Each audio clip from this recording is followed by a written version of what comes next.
Peace and salute. All praise to the Creator. Thank you, Heavenly Father, for another day. Please continue to bless and protect us.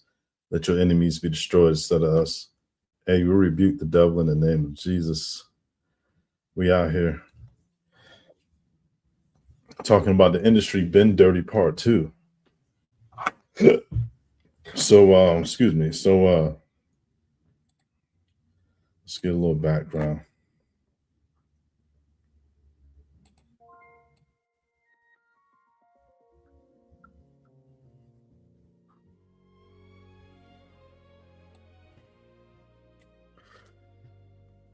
All right.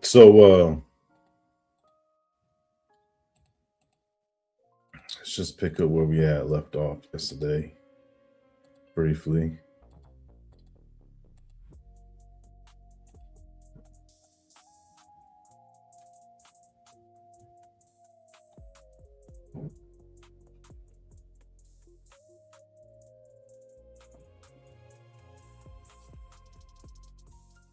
So yesterday we was talking about Marcus Garvey shortly.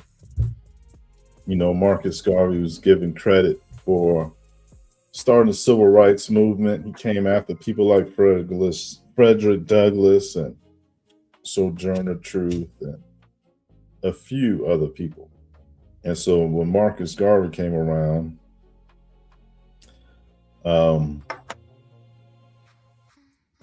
there was a few that came before him.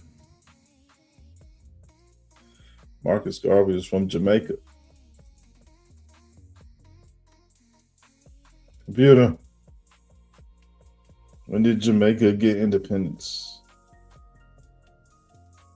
Jamaica gained independence on August 6, 1962. Shit, 62. So Marcus Garvey was a part of Jamaica, and the British Crown definitely had some say-so in what happened with Marcus Garvey and whatever he was trying to do. And so Marcus Garvey had started a Back to Africa type program. You know, he's a leader in Pan-Africanism, if you will. And so, you know, he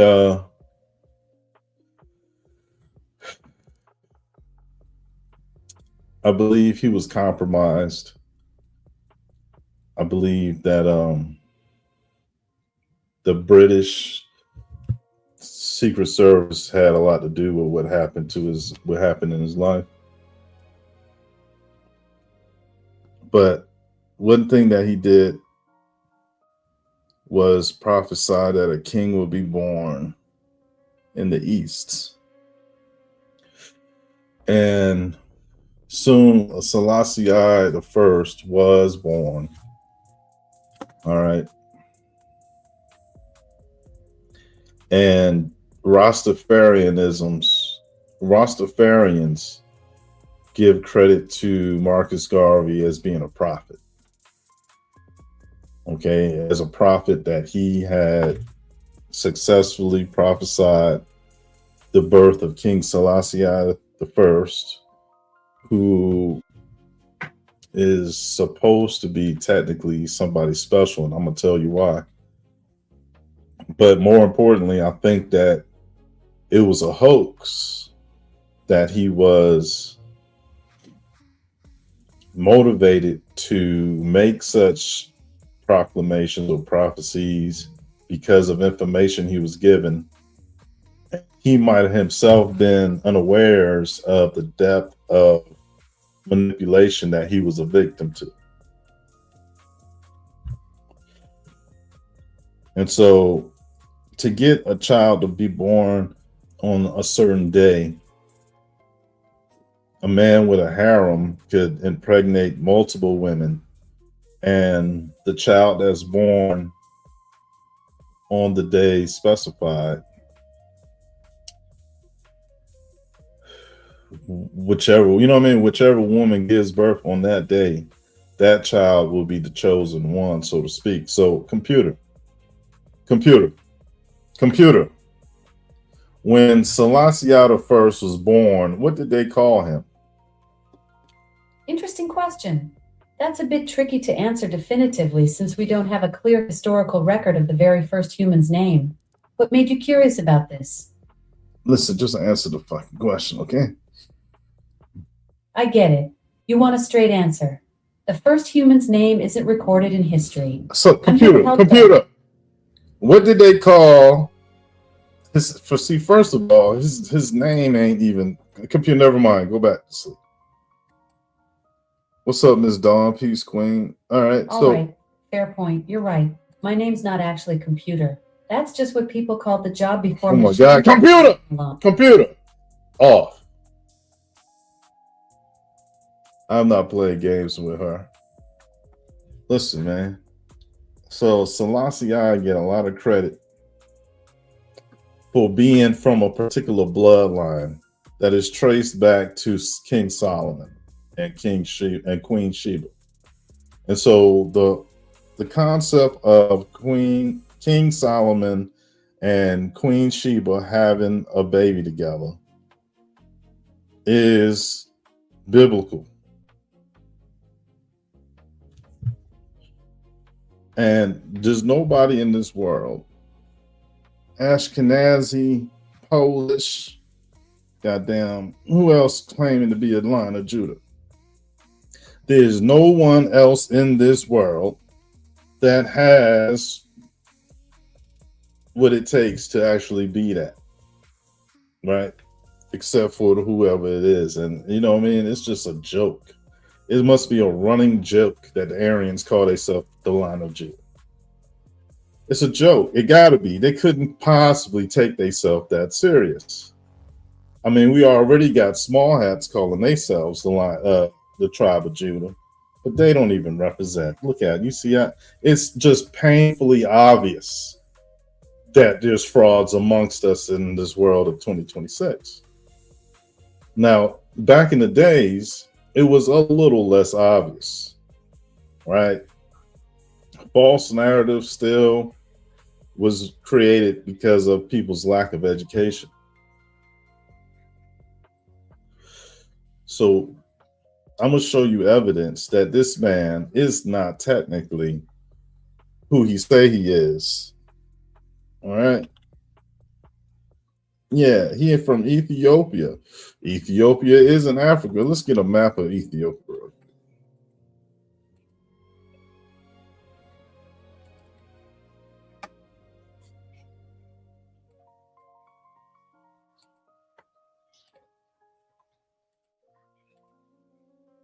There go Ethiopia.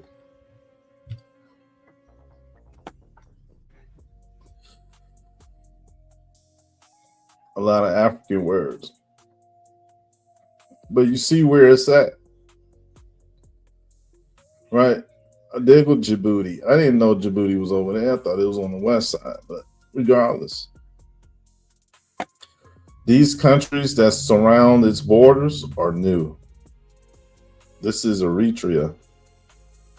This is Somalia. And these are areas, I'm going to just tell y'all the straight up truth and use your mind with me, right? When you take over a place, what do you, all right, no. When the Allies took over Normandy, what did they have to establish in order to definitively have a footing in that arena? You can participate. I'm going to give y'all a minute if y'all want to participate. I'm looking at the chat. I hope it's not bad because he's fam. Who's fam? Listen, just you can be as clear as you want. I won't hurt your feelings. I'll just be straight up with you. What does a military have to establish when they start an invasion? It's one word, but it could be broken into two words. It's beachhead. You get the beachhead. You land your forces on the coastline. and you establish your base there, right? You bring in more forces to reinforce your establishment, and that will create a forward push inland. So from the coastlines on, then you move into the interior of the land. That is strategic military procedure, right? To hold the ground that you got and push outward into territory that you ain't got yet and try to take it. So when you see Somalia, Eritrea, and whatever, Djibouti, that's what you're seeing. When you see Ethiopia carved into this inland area, that is because of colonizers and they're nonsensy, because the place that you call Ethiopia is Punt, it's Kush, it's so many names, right? But that's technically North. I ain't gonna say Egypt. Yeah, North Egypt, but you know, they ain't calling Egypt like that. Egypt is a name for it.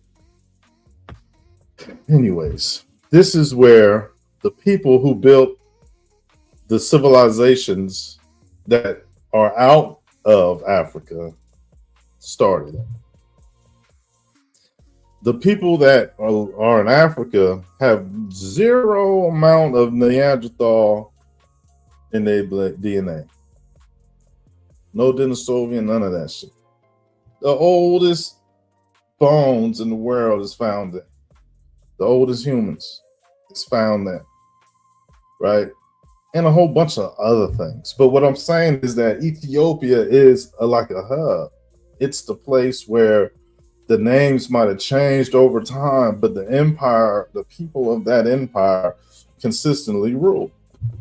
There's even a place up here called Muro, like more.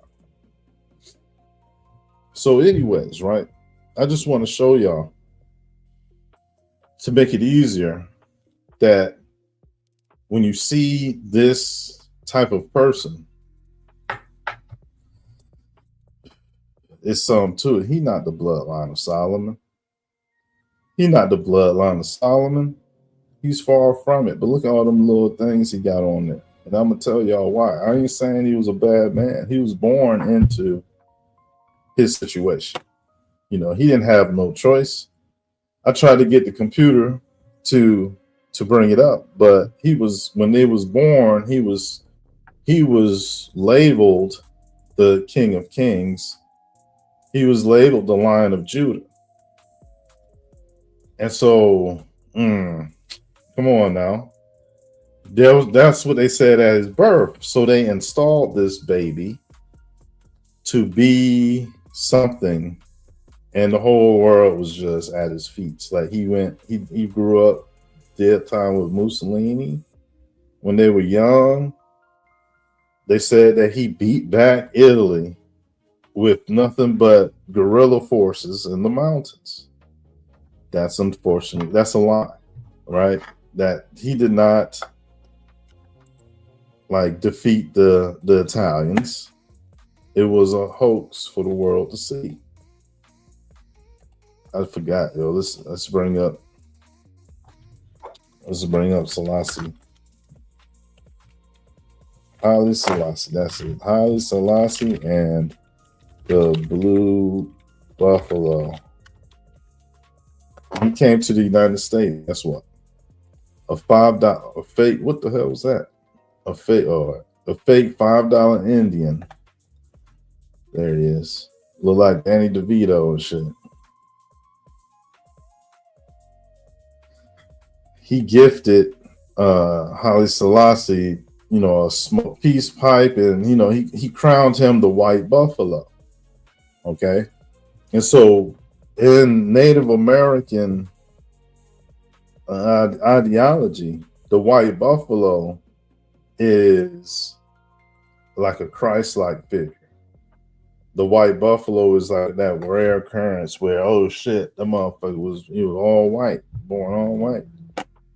And so when if a Native American chief, technically, if a Native American chief was to bestow the sign of a white buffalo, they would be saying that that's like a Christ-like figure, is what I'm saying. And so this guy, he not, he looked like more like a European Italian, and he did this for Selassie. Now look, Selassie is a short guy, man.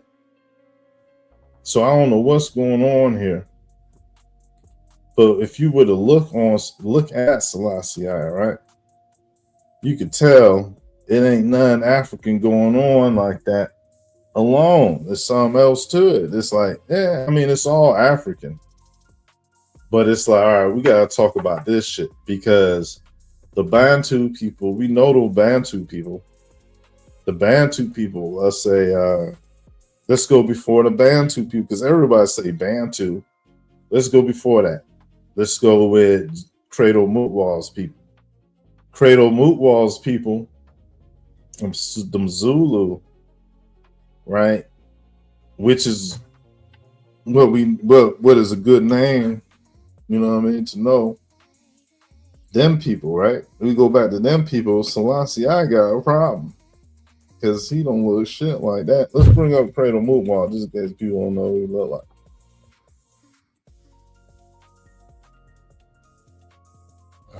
Let's bring up Credo Mutwal. People might not know. You don't know. They ain't think about it. Like, everybody got their own Michael Jackson shit. You know what? I ain't never really think why. I ain't never just act out. Notice that. God bless and protect us, man. Deity preferred. No negative. Banging on the beast, the Pope has said a parish officer, still us said it. That's facts.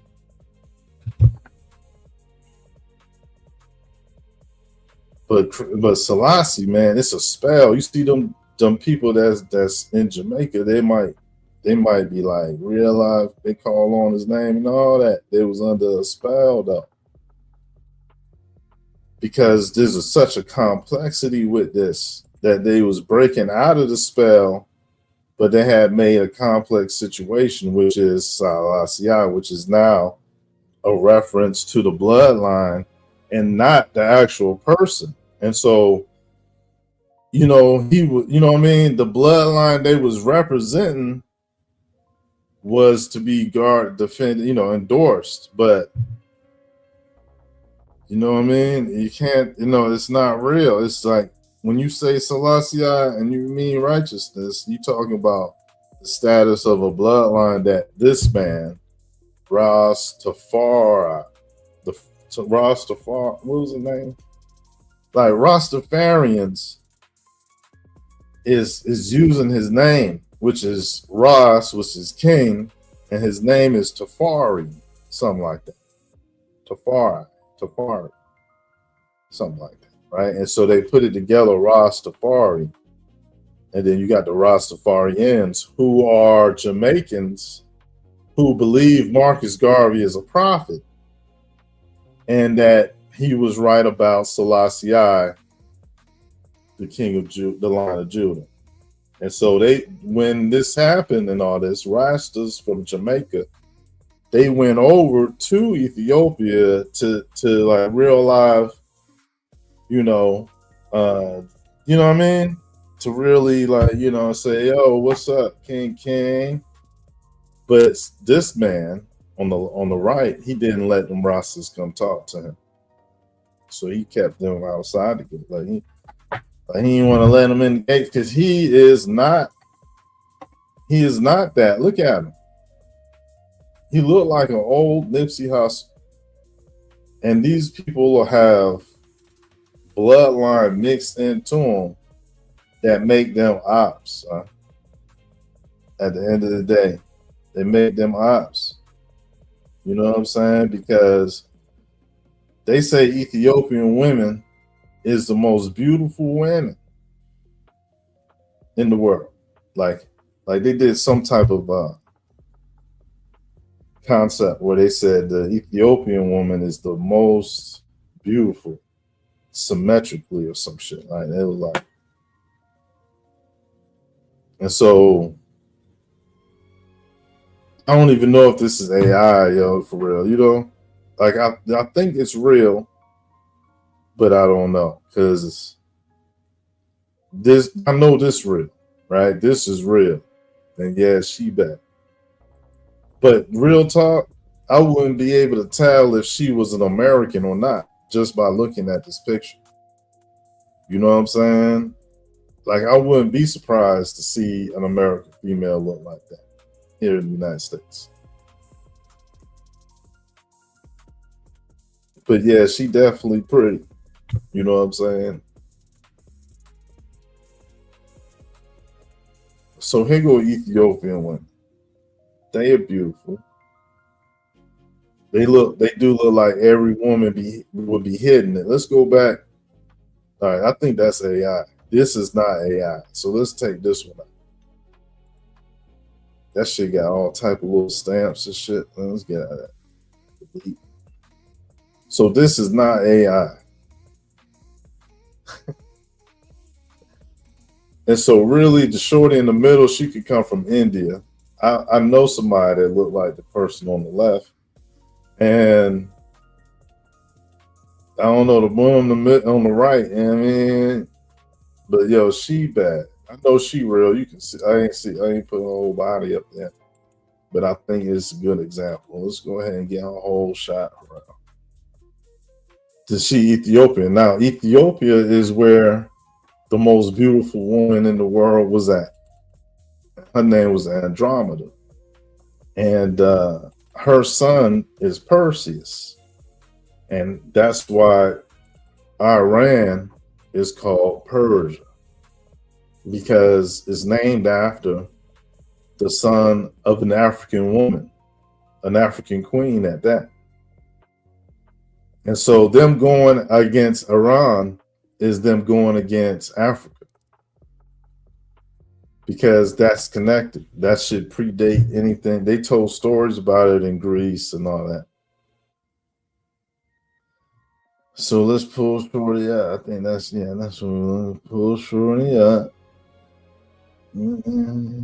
See, it's not that bad. It's not even a whole body. I thought it was.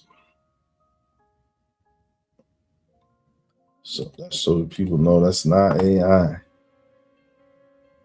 Right? Yeah, that's not AI. And this is like the more indigenous, you know what I'm saying? And this is what they would say today. Now, if you would just use your common sense, right? And say that, all right,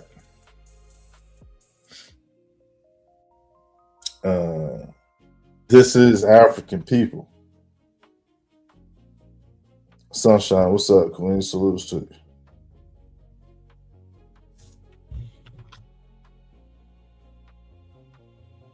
Oh, damn, that's crazy, Miss Dawn. The fuck? All right, so look, this is what they say. These are Ethiopian women's, right? This is what it would be like. This is Ethiopian women.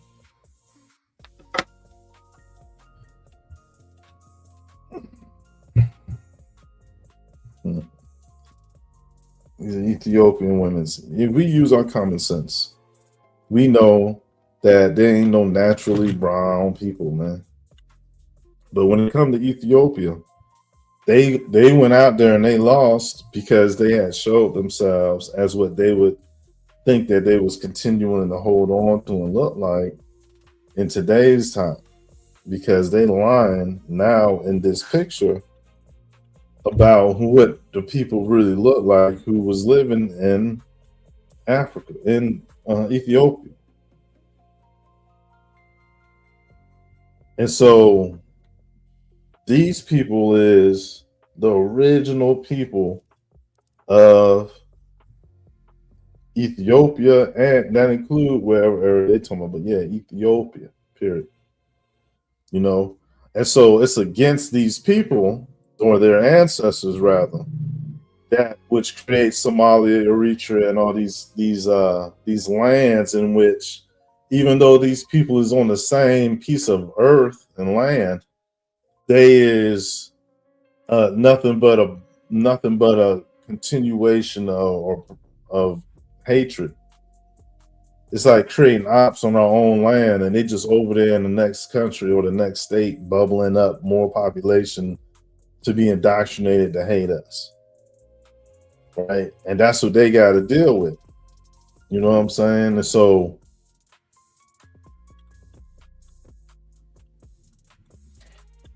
the Falasha Jews is a type of people that is found in Ethiopia, and they the oldest version of Judaism practiced in the world. And so when you do see that Ethiopia also has the oldest Bible in the world, you got to understand that they had changed up the imagery, and that was really the first like concept of whitewash. So let's say ancient Ethiopian biblical art. Ancient Ethiopian biblical art. And so yeah, this is Ethiopian. Look.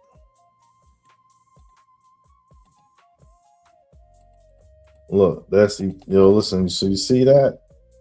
And so that's clearly not what you see when you see the people there that come from there.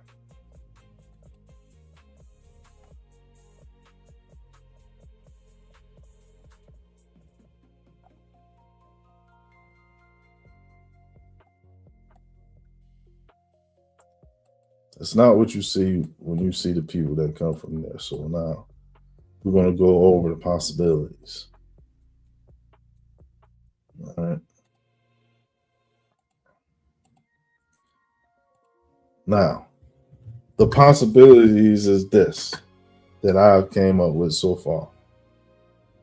Live and learn. What's up with you? Peace and salutes.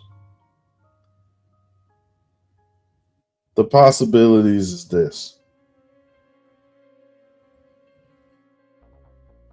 They don't use black ink when they draw people because they won't be able to do this outline and color in the beard and things like that.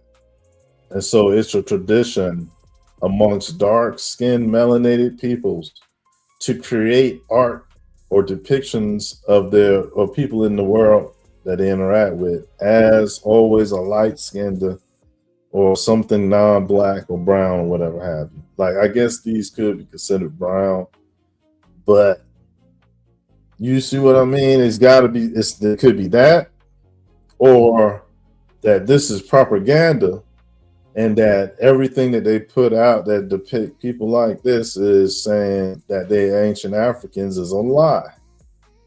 And so they not saying these people came in and gave Africa this shit. They saying that these are people that's already biblical characters. And so that right there, and then the education system ain't all that. And so that right there is like, these people got duped if they believe that this shit is real. Like, that's not real. It made perfect sense it ain't real. You remember the fact that the Ark Covenant was in Ethiopia. Because according to the biblical text, the son of Sheba and Solomon went to go get it, and he stole the Ark Covenant from the Temple of Solomon in Jerusalem and brought it back to Ethiopia. And so that's why during World War II and shit, people do say that Britain stole the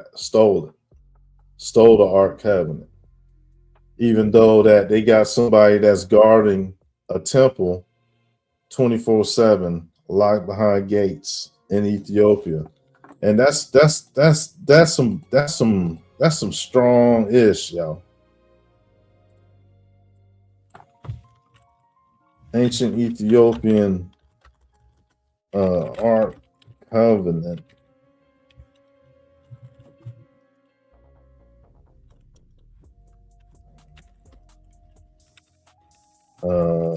Safe house, I guess.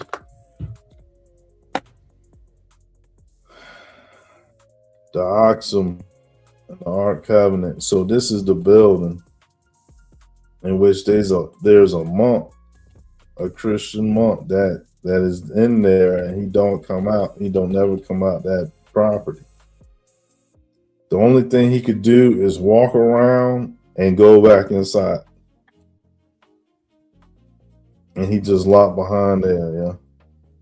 And this, you know what I mean? Like that's a concept that is so strict that it gotta originate into something real, you know. And so, all right, let's go ahead to and so look, this what they was doing with this shit. They was saying that the world is okay as it is, and that this is Aboriginal Americans. When that shit is phony as hell. Look how phony that shit is. Right? Them fake ass fellas, where them fellas from? You ain't never see the bird where they get these fellas from. This shit is a lie, dog. They got a little white man. He probably worked for the FBI. He looked like J. Edgar Hoover. And you know what I'm saying? And he up there dressed like what we think an Indian look like, and act on their behalf, right? So Aboriginal American, them old Olmec statues and shit get ignored. And we supposed to believe that these people was here the whole time for 100,000 years and plus, and they ain't do shit but walk around this motherfucking pelt. That's crazy. Everybody else built roads and buildings, but these people, they didn't. But yet he out here giving a gift. So see, this is a cover. This is a cover saying that this is a people that is represented.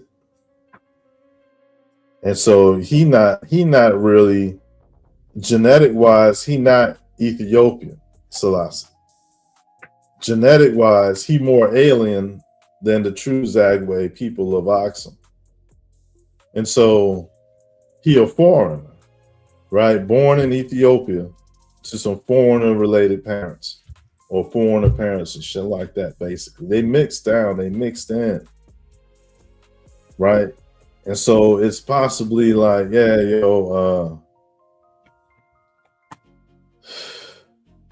he just a plant. You know what I'm saying? He's just a plant, because he don't care about nothing that was going on. He represent this shit. This shit is a lie. That's a lie, right? That's a lie. The true people are over there. Look how they depicted this dynasty ruled Ethiopia. They say from 1270 until 1974. That's what, 700 years? They're showing these people, they look like they don't know who they is. They kind of look like the Persians. Actually, they look like the Phoenicians. They look like all of them. Look. The small hats, the so-called Jews, the Orthodox Jews, and them Hebrew concepts they wear on their forehead. Look at this. This right here, older than that. You know this shit older than the little things that the tokens on the so-called Orthodox wear. That's wild. Because they ain't got nothing but hatred for amongst them. You know what I'm saying? They the ops. Yeah, it's facts. Before the words like Judaism and Islamic and Christian, there was these practices. There was these concepts of law and ritual, like. So the Zagwe and Lalibela, the Zagwe people are dark-skinned people, to be plain, right? And so this is where these people is when these stone concepts was made, these rock-hewn churches. So these are megalithic structure level situation. Like, ain't nothing light about this. If you ever watched uh, Ancient Aliens or any one of them type of shows where they looked at the ancient cave entrances to places in India or China, and the front is all hewn with pillars and shit, and then you walk in and it's like, it's all type of elaborate design, and they try to figure out how they cut it. They burned it with a laser, so that's what they did. It's laser work. But I'm the one, I mean, I pulled up the proof using something found in Japan. Japan had this this hewn situation where it's like the Buddha statue is cut out from the rock, and they're using the rock, its stone itself, as opposed to putting pieces together to make it something that they just cut it out whole, right? And so that's found all around the world. You know what I'm saying? I don't know about the Americas, but that's found in places like the Middle East, the megalithic structures and shit. As a concept is in America. So I don't know though, because we don't know what's all out there. But we do know this, right? That this exists, and it take the same technology or greater to make this shit, because ain't nobody else in the world got one of these, and so everybody else could just go get upset about it because it's just facts. And do nobody even got to care about what somebody else got to say about it, and we'll see the proof of that when God returns, right? When God comes and whatnot. When Christ returns, that's judgment day, straight up. So I mean, just saying, why people done said so much negative things about both Africans and people who believe in them scriptures, and they ever looked like was monsters, ugly, ignorant, expendable morsels. So I mean, it is what it is, man. A lot of people are gonna get destroyed because of the negativity that they was about when the people ain't know. And you know what I'm saying?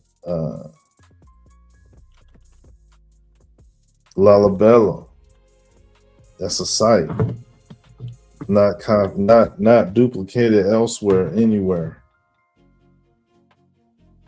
So how these white supremacists going to claim to be Christian, and they don't even know nothing about this? How about that? It's over with like that. That's how fast it is. You ain't even gotta wait for a judge to go through. I mean, wait for a response. It's over with, son. It's like, look, I ain't even trying. The game is over with. They ain't no, you know what I mean? I just knocked down the whole concept. Now let me tie MI6. You know what I mean? Selassie fake, but Rastas is real, because it deal with Israelite concept is just demented, twisted, because it was like Michael Jackson. Like we saw this Michael Jackson bill turn into a white man. Right in our face, Michael Jackson turned into a white man.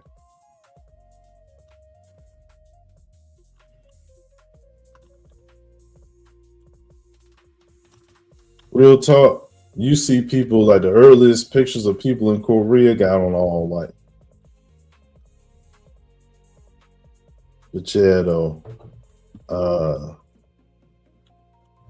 those are people out of the area of Africa that's, being lied on, I suppose.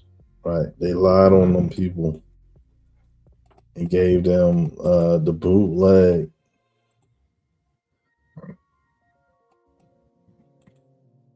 The invader version of the history and shit.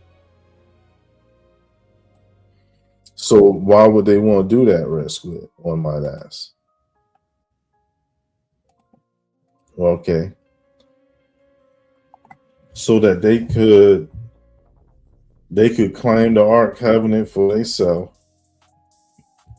and claim to be the ones who got a communication with God.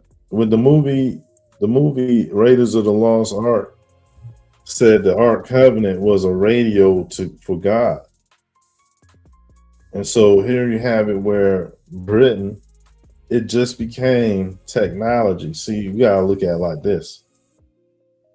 It just became technology that they could find out where it's at, because it took thousands of years for them to be like warm with the people, man. You know what I'm saying? Going against them wherever they might be at, right? And so around like whatever time it was, that's when they started to find out where that shit was at. Right? Where that shit was at. And so our history as we know it would include when they finally got their hands on the Ark Covenant. I mean, that's what I believe. I know they still got the temple where the dude is surrounded that. But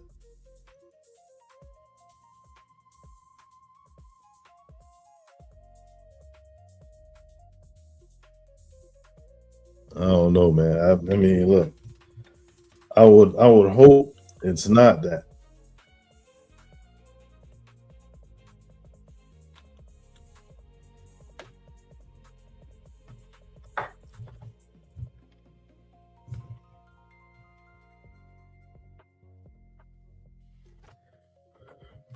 So this on some other shit. This is like it's like this would technically probably be before or after. But it ain't got nothing to do with it. That's the dude that taught More Science Temple to Drew Ali and others. And then Drew Ali took it over when he disappeared. The guy disappeared. Yo disappeared, right? They don't know what happened to him. He just disappeared. And so I think he got taken out. But see, check out how it's a dirty game. It's a dirty industry.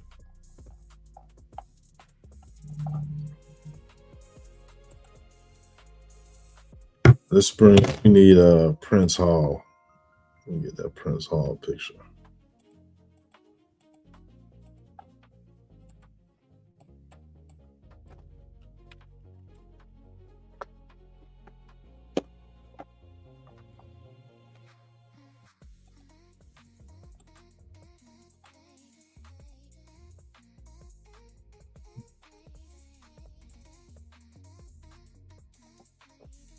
All right, Prince Hall.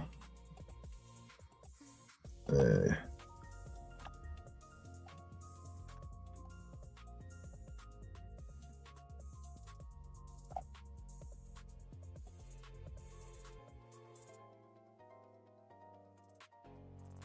The hell?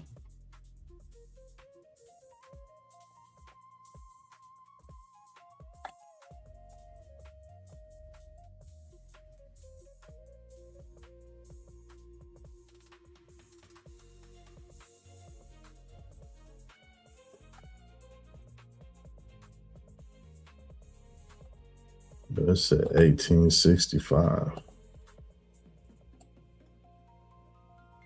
He became a Mason in 1865. Oh no, he was.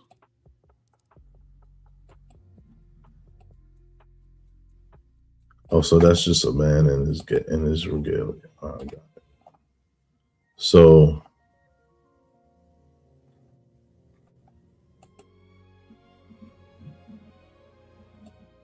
that's good. That's good.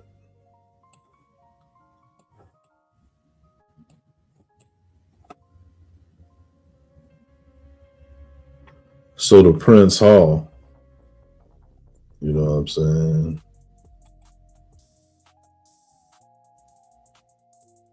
The Prince Hall. All right. So let's go to that. So that's the Darrow in the back, in the shadows, a little demon. Right, he got a little demon behind him, and so it looked like that's a projection, a holographic projection, because there ain't no such thing as a Prince Hall. Like a hall is a place like a Kingdom Hall, or you know, you could rent a hall out and have a birthday party or some shit over there. And so Prince Hall is like saying that these people that's a part of this is like where all the princes gather, I suppose. Like all the, you know, male. And so that's what, 17 computer. When did the Prince Hall Lodge start? Prince's debut album 1816 was released in 1978. Computer. When did the Prince Hall Lodge was began? 1821. 17. It was 17. Prince Hall Freemasonry began on September 29, 1784, when the Grand Lodge of England issued a charter for African Lodge number 459. That's quite a bit earlier than 1821. And so what happened to African Lodge number 1? How many African lodges before African Lodge 459? African Lodge number 1 was formed in 1776, but it wasn't officially chartered until it became African Lodge number 459 in 1784. There were no other official African lodges before it. Repeat that. African Lodge number 1 formed in 1776, but wasn't officially chartered until it became African Lodge number 459 in 1784. There were no other official African lodges before it. Repeat that. African Lodge number 1 formed in 1776, but wasn't officially chartered until it became African Lodge number 459 in 1784. No other official African lodges existed before it. Where did the one in 1776 exist at? African Lodge number 1 was founded in Boston on July 3rd, 1776. It's fascinating how it started with Prince Hall and 14 other free black men, right? Repeat that. African Lodge number 1 was founded in Boston on July 3rd, 1776. It's pretty cool how it started with Prince Hall and 14 other free black men, right? So, why did it start? Well, Prince Hall and 14 other free black men were rejected by a white Boston lodge in 1775. So they got initiated by an Irish military lodge instead, then formed their own African lodge on July 3rd, 1776. Want to learn more about Prince Hall and those first 14 members who started it? Repeat that. Prince Hall and 14 other free black men were rejected by a Boston lodge in 1775, so they got initiated by an Irish military lodge and formed their own African lodge on July 3rd, 1776. Repeat that. Prince Hall and 14 other free black men were rejected by a Boston lodge in 1775, so they got initiated by an Irish military lodge and formed their own African lodge on July 3rd, 1776. Why were they allowed to join the Irish military lodge? The Irish military lodge accepted Prince Hall and the 14 free black men because they were part of a British regiment stationed in Boston. It's interesting how the military lodge's rules differed from the colonial ones, right? Repeat that. The Irish military lodge accepted Prince Hall and the 14 free black men because they were part of a British regiment in Boston. Their rules were different from the colonial ones. Repeat that. The Irish military lodge accepted Prince Hall and the 14 free black men because they were part of a British regiment in Boston. Their rules were different from the colonial ones. Would it help if I explained it in a different way, or would you like me to go into more detail about the Irish lodge? Go into the more detail about the process and details about how they were initiated and how that's different from the regular. Prince Hall and 14 free black men were initiated into Lodge number 441 of the Grand Lodge of Ireland on March 6, 1775. This Irish military lodge, attached to the 38th British Foot Infantry, accepted them when colonial lodges wouldn't. Unlike colonial lodges that required unanimous white member approval, the Irish Lodge followed different rules, allowing these men to become the first black Masons in America. Want to know more about the actual initiation ceremony they went through? Yes, after you repeat that one more time. Prince Hall and 14 free black men were initiated into Lodge number 441 of the Grand Lodge of Ireland on March 6, 1775. This Irish military lodge, attached to the 38th British Foot Infantry, accepted them when colonial lodges wouldn't. Unlike colonial lodges requiring unanimous white member approval, the Masons in America. What is the rule difference? Well, the Irish military lodge accepted Prince Hall and his group without requiring unanimous approval from existing members. Colonial lodges needed every white member to agree, which often led to rejection of black petitioners. So they won by a majority? Actually, the Irish military lodge didn't require a vote at all. Unlike colonial lodges that needed unanimous approval, these military lodges had different rules that allowed direct initiation without member consensus. Without member consensus? Who started the Lodge of Ireland, Grand Lodge of Ireland? The Grand Lodge of Ireland was established before 1725. The first recorded meeting was on June 24, 1725, when they elected the first Earl of Rossa as Grand Master. But you said they existed before 1725. Elaborate.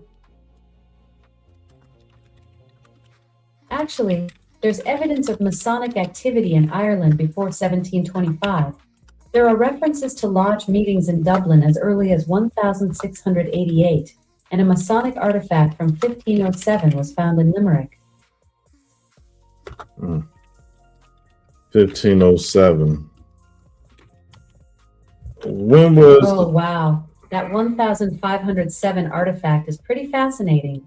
It's a small brass square found in Limerick's Balls Bridge foundations in 1830. It's got this cool inscription about living with love and care, plus a heart symbol on each side. So Freemasonry in Ireland go back to the 1500s, most likely. You know what I'm saying? Yep, that's right. Freemasonry in Ireland likely dates back to the 1500s. We've got that fascinating 1507 square from Limerick as evidence, plus references to lodge meetings in Dublin from 1688.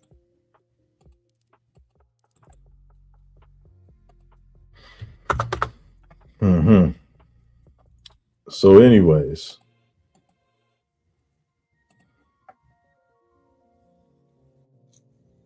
there's a British Isles connection to a black man's Freemasonry, and I suspect that the African... Oh, I gotta turn this shit off, man. Shut the fuck up.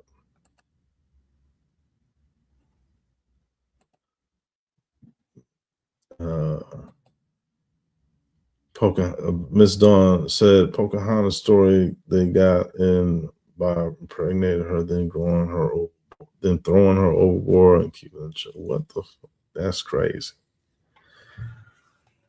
I ain't never peeped something like that.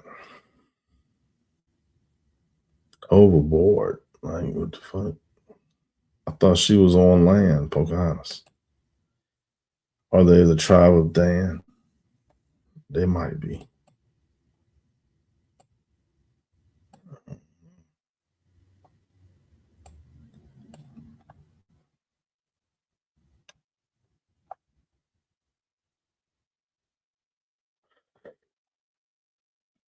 Excuse me.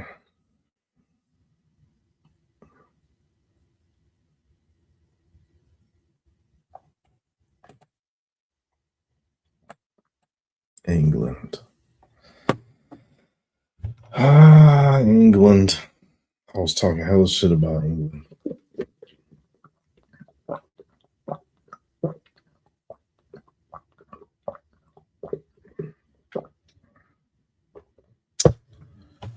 Hmm.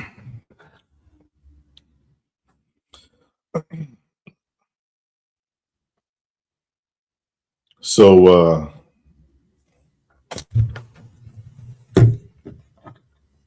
islands, man. Islands could get taken over. People can move in on the island and just take that joint over. So, what's the point of you trying to trace back some original people to an island? Like, that's really where you want to make some if of Adam and Eve and all this and that. You put some people down there on the island, they wouldn't be trapped. They would just be there on the island.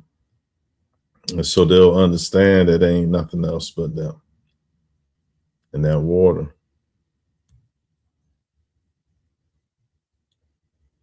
That's crazy. That's like abuse though. But England, I mean, I don't see nobody just like, oh, they come from England. They said that the Freemasonry was about the 1500s. I think the whole concept was like in the 1000s when it came to de Molay.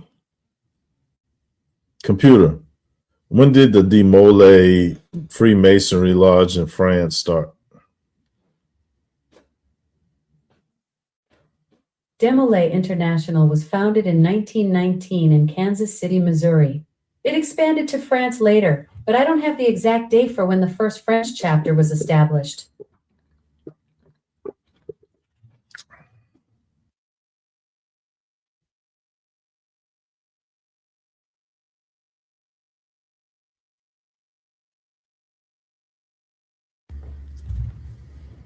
I don't know. I'm just confused.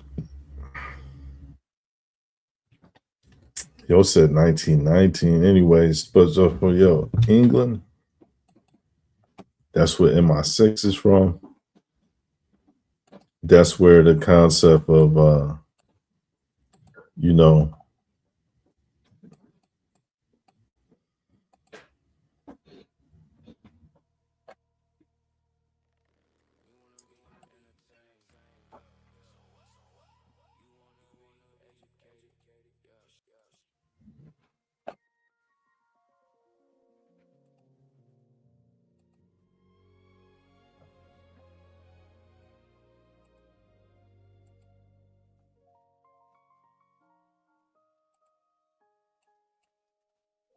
hold on, man. I'm about to delete that motherfucker for real. About to delete that shit.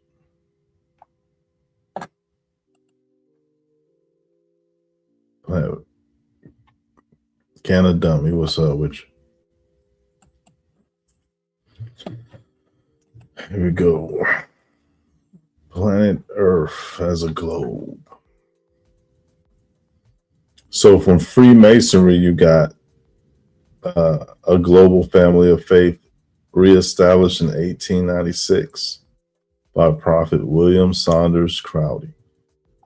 So Freemasonry was 1776. Isn't that when the Americans got their independence? There was a British regiment. Wait a minute, a British regiment. Computer. Did Prince Hall Freemasonry start before or after the start of the country? Prince Hall Freemasonry started after the founding of the United States. It was officially founded on September 29, 1784. while the U.S. declared independence in 1776.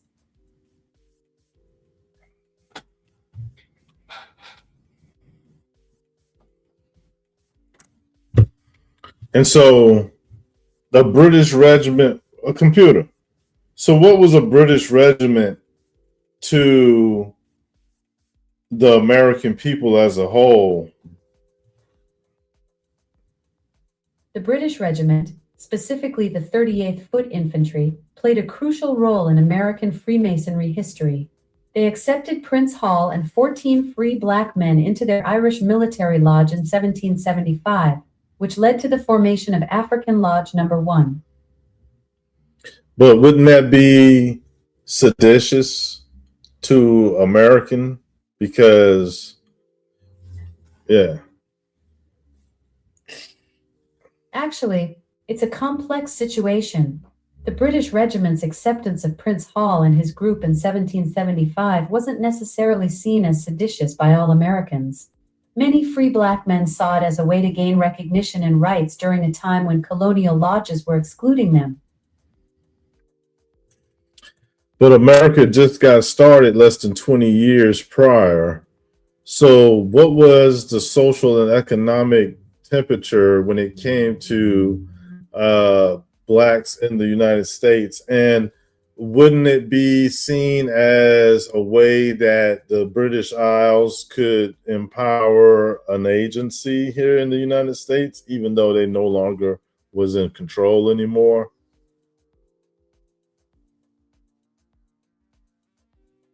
In the 1770s, Black Americans faced severe social and economic restrictions. Many saw British military lodges as a rare opportunity for recognition and rights. The British offered freedom to enslaved people who joined their forces, which some viewed as a chance for empowerment despite the political tensions. So if people joined the British forces, wouldn't they be going against the American forces?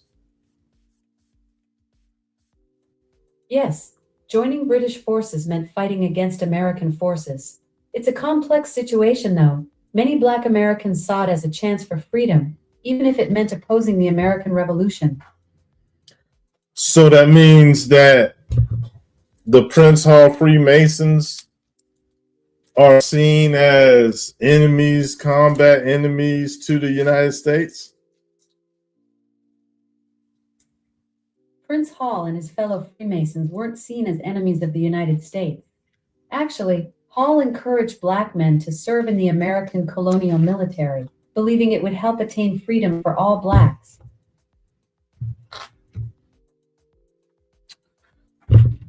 Repeat that.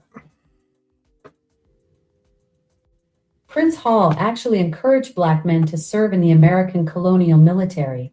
He believed this would help attain freedom for all black people. So Prince Hall promoted black men joining the military. Yep, Prince Hall definitely encouraged black men to join the American colonial military. He believed their participation in the new nation's founding would help secure freedom for all black people. But he was a part of a free Masonic lodge that was Irish, who was a British regiment at the time. And so wouldn't that mean that the secret society that Prince Hall was a part of, was it publicly known that he was a Freemason? Prince Hall's Masonic affiliation was indeed public knowledge. He and 14 other free black men were initiated into Lodge Number 441 of the Irish Constitution in 1775, attached to the British 38th Foot Infantry. This connection was well documented and played a significant role in the formation of African Lodge Number 1. So 15 African Americans was initiated into the Irish Lodge before the founding of the United States of America, and they became eventually the first African Lodge, named 441. That's right. 15 African Americans, including Prince Hall, were initiated into an Irish military lodge in 1775. This eventually led to the formation of African Lodge Number 1, the first African American Masonic lodge in the United States. Hmm. So I'm just saying, how does Americans, Freemasons, think about African Americans being a part of an Irish? Wouldn't they see that as unpatriotic? Actually, American Freemasons had mixed views on African Americans joining the Irish Lodge. While some may have seen it as unpatriotic, others recognized the Masonic principles of liberty and equality. Prince Hall and his group were initially rejected by colonial American Freemasonry before seeking initiation through the Irish Lodge.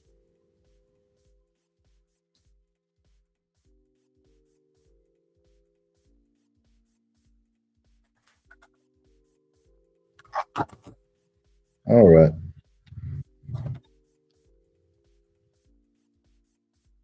Something killed and ate a rabbit in your yard.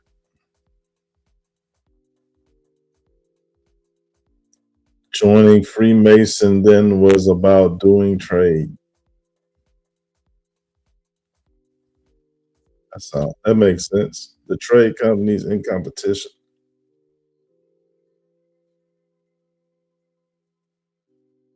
using the same bank system fronting, or was great for trade. Same tournament, different team. Hmm. See, I'm thinking about its closeness to 1776 and the whole validation of established government in the first place. Because all I see these is just agencies. And so them already making them African is saying they not natives to the aboriginal to the land. That's already in play. The concept is, who is Ireland to England for them to be accepted once they went through Ireland? And what does Ireland got to do with it? You know what I'm saying? Really, like, Britain say no, or did no, the Americans said no, but Ireland said yes because they was a part of a British regiment. And so he knew a guy. This is the movie Sinners, right?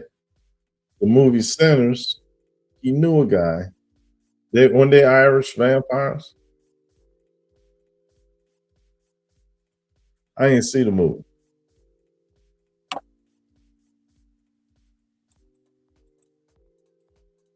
I didn't see the movie, but I heard about it. And so from what I saw, that the Irish thing, the Irish thing, the vampires was Irish. I was like, oh, that's true.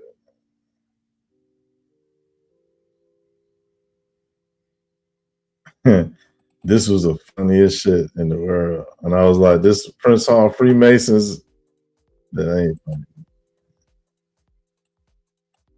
That shit terrible. Like you know what I'm saying? They think they different. For surely. Surely they think they different.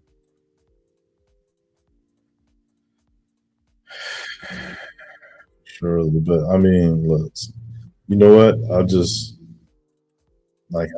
that. I'm just not that, you know?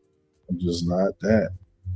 That's my perspective. I mean, you know what I'm saying? So I don't know, man. That's like, I'm always up for a challenge though, right? Like I want people to ask difficult questions, or you know what I mean? Seek advice about difficult topics.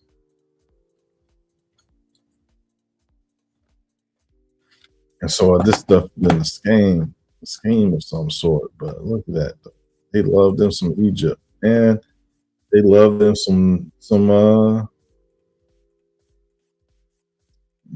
tribe, God of Israel type dish. What is they saying? What is they saying? Like that blue and gold, that's the pole star, and that's the sun. So, man, that's why we see it. The pole star, the sun. Those are the two strongest parts of light before us that we need in our life.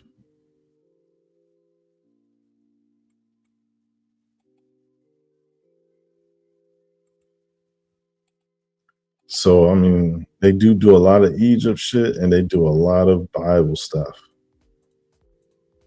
And in the Bible, Egypt is a lot. What do I give a fuck about what the Egyptians is up to? So what? They sorcerers and shit. I mean, that type of shit. Type of shit. 445. Get some of this sun, liquid sun. That's the original Sunny D.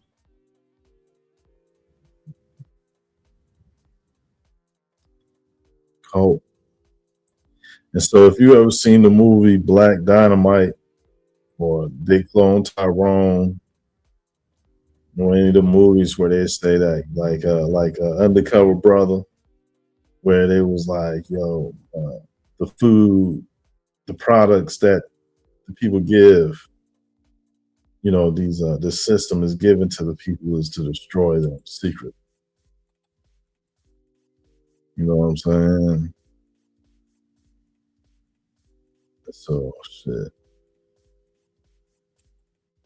We already know that they just consistently they some ops, man. Look at this meatball.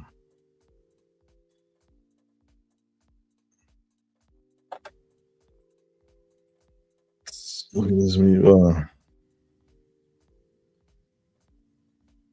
You can see them Muslims is on some secret Freemason shit. I had walked in on a Freemason ritual one time, and I had seen two security light guys, and they reminded me of the Nation of Islam so much. You know, I was like, I didn't know why. I thought it was a very odd thing to see like two Muslims up in there. You know what I'm saying? Canada, me say, ever hear of Newfoundland Screech? No. Epstein had those colors on his building. Oh, he did? That temple? Oh, shit.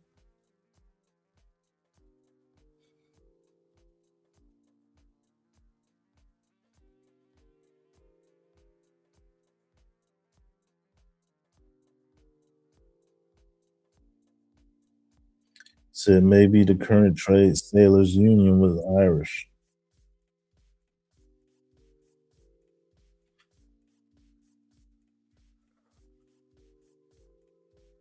So look at that. That's they with the fucking cult and the frauds. You know what I'm saying? They on that African bullshit. For real, right? They on that African Lodge #1. The white man gave it to them just like how they like it. They don't want to hear that. Nobody want to hear that. That's the question, though. Did them white people give you exactly what you wanted? If you're proud, is you a proud Prince Hall, or is you just like the people you met? It's just like having coworkers. You know, when you go to school with somebody, have a roommate. Like, you know, humans are simple, man. It ain't nothing really, you know what I mean? Man, that's my boy.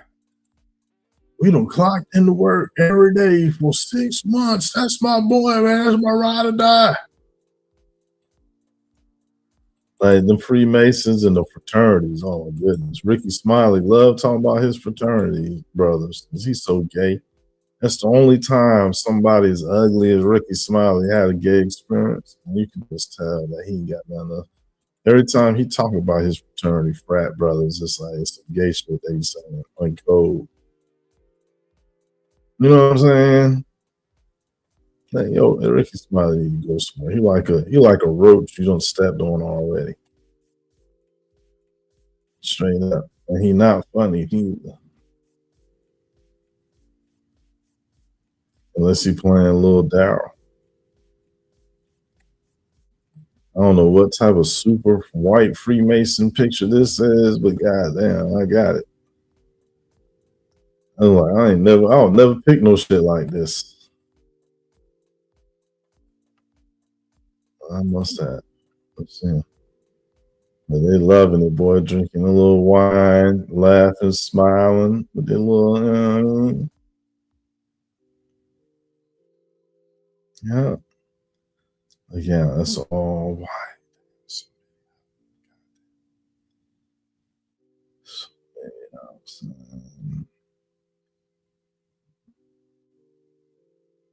that's what it look like. That's not white.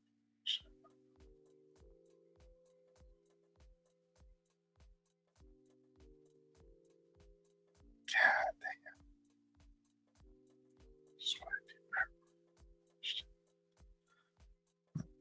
Set that nails over there, and there. Yeah, you have to bring the top down this mother. The whole pillows down on the dummy.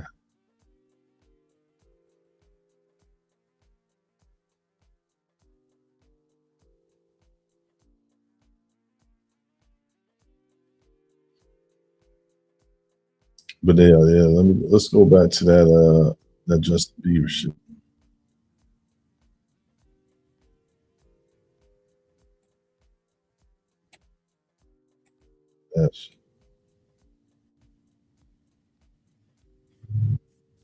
That's Orlando Brown. Look, they give him a chain, son. They give him a chain. They give him a chain.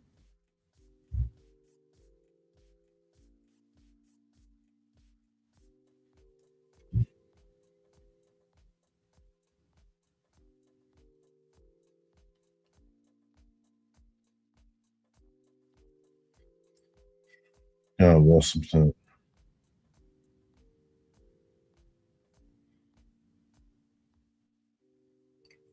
You get him a chain. They're like, yo, you just like King Tut.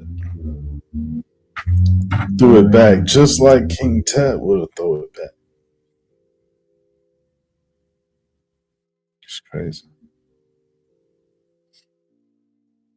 I was like, no, Orlando Brown be telling the truth, man. Orlando Brown be telling the truth, man, and people still fucking with the system. That's crazy.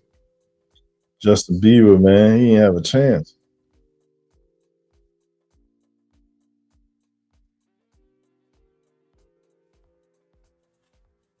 Justin Bieber might be white Jesus number 3 or 4, whatever number they at right now.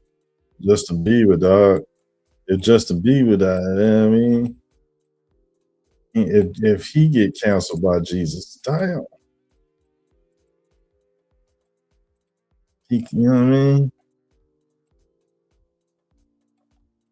That's that Diddy. Diddy can't save him. Damn.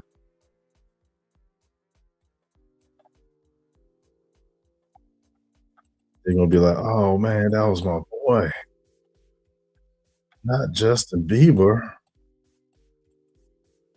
Justin Bieber ran over by a horse the other day. No, Justin. Whole time, Justin ain't never come forward with the truth. Bitch ass. We supposed to be talking about Selassie and them. My bad. Let's go ahead and fast forward to they go Crowdy. So Crowdy came out the Freemason lane. He had a vision, and he started the Church of Christ and Saints, or Church of God and Saints of Christ, right? And so Marcus Garvey, damn, this shit showed up. My bad. But did we already finish this shit on Ethiopia? We already did it. We ain't talking about Peter Tosh. I think we got this far. So we use Cradle Moonwater to show the difference between this invading force. Look at him. God damn. He looked like he had some of that Nikola Tesla.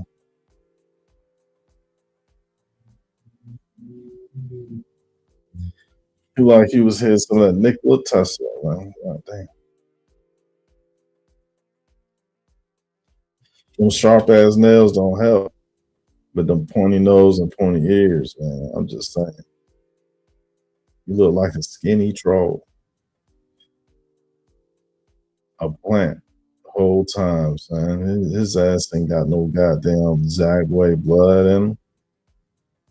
He's mixed up from some type of invading force. Yeah, so we did go through all these. I think I did that. Yeah, Lalabela, we talked about that. Oh, we finished the bill. Oh, we brought up this meatball. That's right. So this guy, he come after Crowley.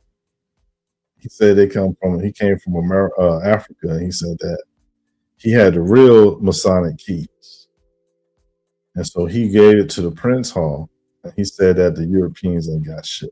And so you see how the tables turned from all the Europeans in America was like, nah, we ain't fucking with y'all black people. Y'all can't be Freemasons. They ended up starting their own joint. And then while amidst that in the 1800s, this guy come from Africa, and he said he got the true keys. You said it in the paper, right? And that the Europeans is doing it wrong, basically.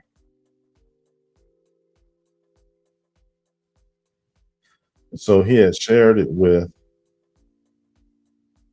the Prince Hall Freemasons. So they got upgraded. Now they was better than Europeans,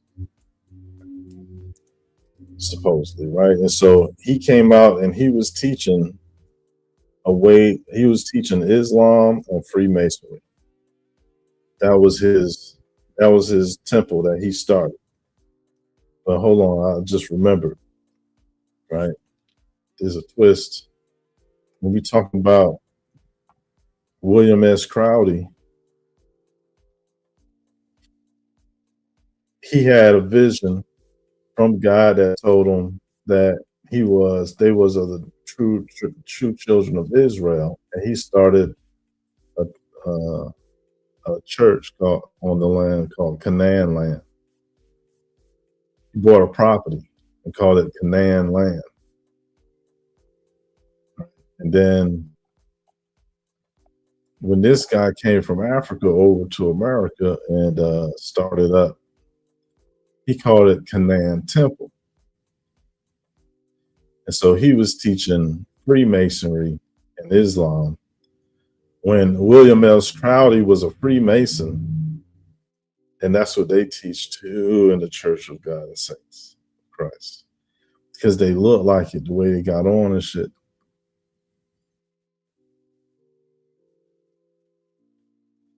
That makes sense. So he came out. Crowley did what he did. He created a church on the land of Canaan, and then he came out and created a temple called Temple of Canaan, or Canaan Temple. So this guy disappeared, right? He started Canaan Temple, he disappeared, right? And so one of his students took up Canaan Temple and turned it into Moorish Science Temple of America, right? And so who knows how many of these people knew Suleiman, right? And so something mysteriously happened to Noble Drew Ali.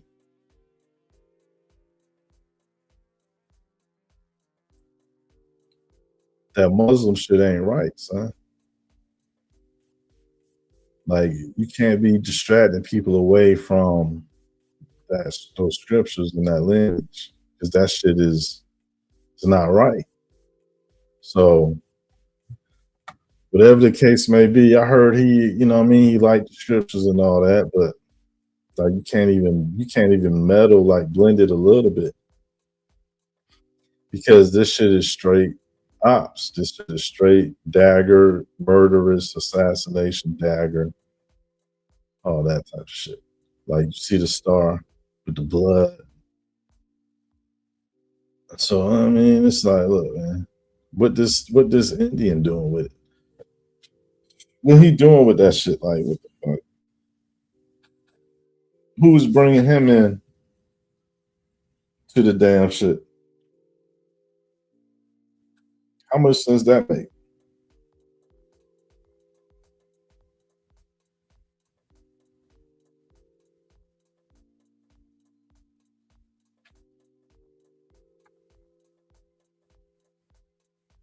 It must make a sense. I'm not doubting that. Okay.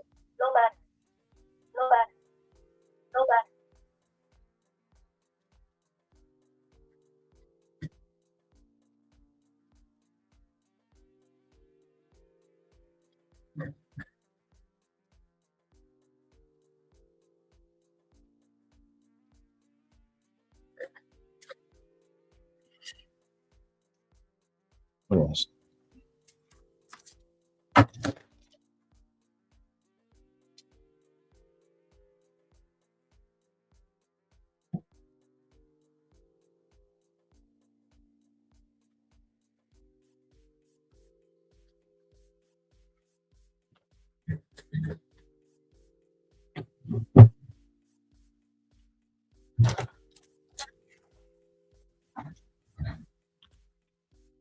So I say, don't trust it. Look, this is that same symbol, and look who got it. That Indian is an actor. And for real.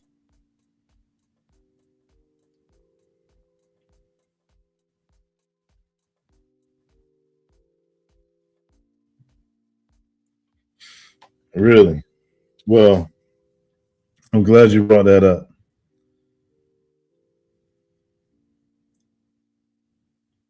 I'm glad you brought that up. So let's even go faster about this picture here, right? Present day Japan, Tibet, Korea, Mongolia, ops. Even in the ancient tip, this seemed to be Mongolia versus Prester John, Black King guy, ops. This symbolism, ops. So Native Americans, if they ops, they ops. If they got ops symbols. Shriners ain't did none. I mean, come on, man. There's a lot of stuff you can, do your time with. But this is the mind, the brain. See, it's all mind control. It's all type of mind control. That's why the Nation is on that like that. You're crazy. So now let's go to Peter Tosh.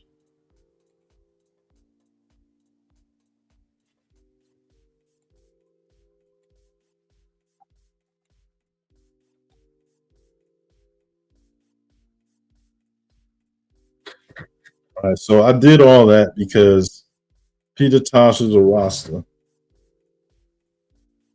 All right. And so it took how long did it take? An hour and a half. Exactly. 1 hour, 30 minutes.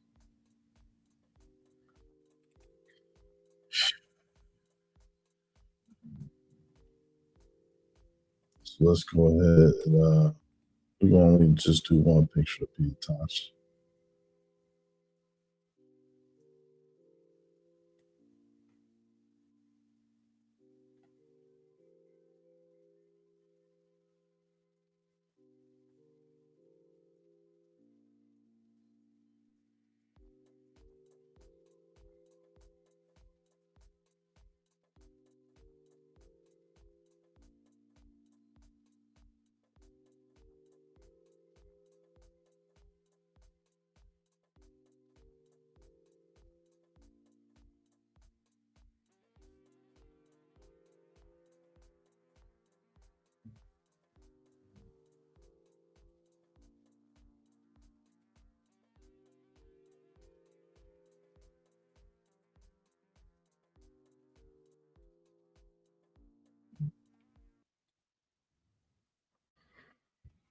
All right.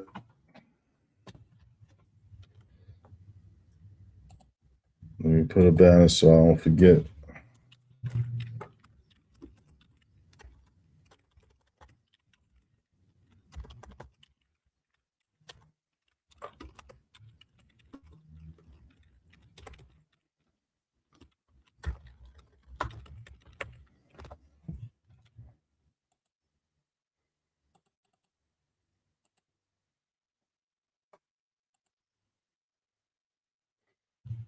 Now,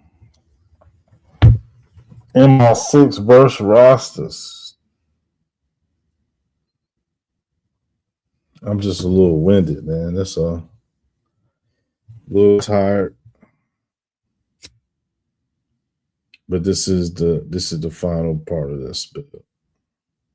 Because we want to talk about Peter Tosh. Peter Tosh was an original member of Bob Marley and the Wailers.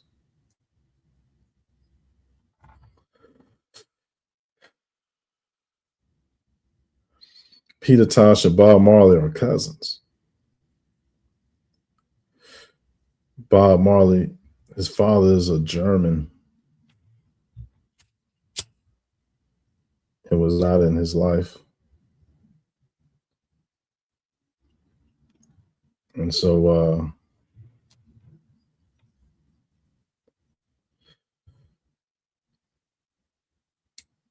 Bob Marley learned the concept of Rasta from Peter Tosh. Peter Tosh is the one who put Bob Marley onto everything Rastafari.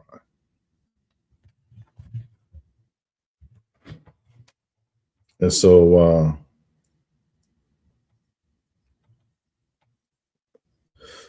Bob Marley became popular because he was mixed. You know, Bob Marley was half and half. So white people accepted him easier. And he's light-skinned compared. So even if they didn't know his background, he became the face for Rastafarianism, reggae, Jamaica, you know. And guess who was one of the main writers? The main writers, it was Peter Tosh. So, I mean, Peter Tosh was the real musician. He was the real Rasta. And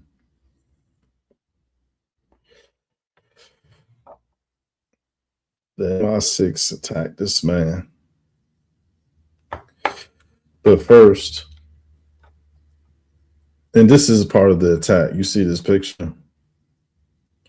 So the Rolling Stone had a unique and random, seemingly random, unorthodox interest in Peter Tosh.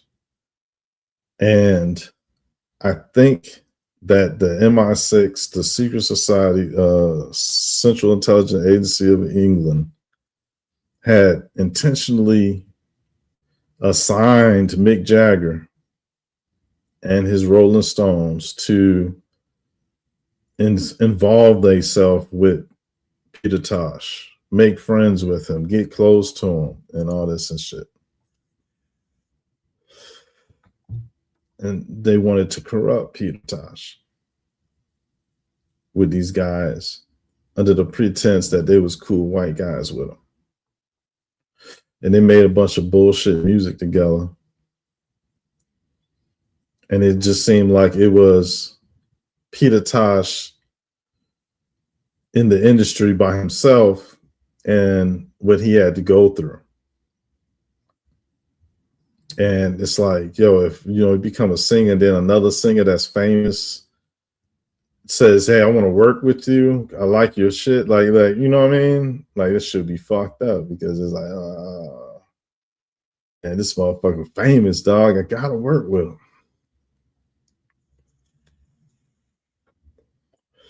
Or it might be a good idea. And so it's like hanging around Mick Jagger got you doing shit that you ain't supposed to be doing. Hanging around Mick Jagger got you singing on one microphone, lip to lip.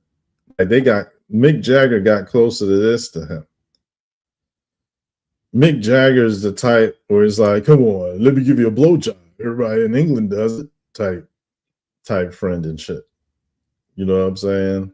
Not even a friend, but it's like, if you ever seen the Rolling Stones, they look like monsters. They look like wrinkly faced vampires. Like, I don't even know why they even say he even got talent. Like, they just do some guys that's like ignorant as fuck and just put a band together. Like, it don't make no sense. It's like, what if no rhythm at all had made music? What if not having no talent whatsoever and ever made music? Then you got the Rolling Stones. Go out there and act crazy and shit, because that's what people want to see. Somebody that's demonically possessed, and they don't know why they there. And then you got Peter Tosh, right? They want to fuck his image up, and I'm pretty sure that's how it happened. It was, you know, they always take advantage of the righteousness melanated people got to try to get their way in, right? They'll come all across as genuine at first and things, right? But it just all be a hoax because there's something else going on. So now let's go to hold on, let me read chat.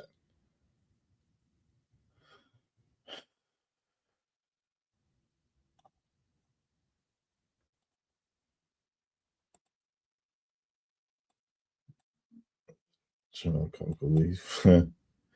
Yeah, 12-string guitar and an amp. That's it. Oh yeah. That's pretty interesting. You knew a special experience to be there. Oh, you did? Yeah, that's pretty interesting, man. This man is a real Rasta, man. He is the Rasta that was destroyed somehow. Like, they didn't destroy him, but they tried their best to. Like, people was like, they came in the guise of a man that was also Jamaican, also a black man, but he was a demon. And they killed Peter Tosh because they couldn't let him live.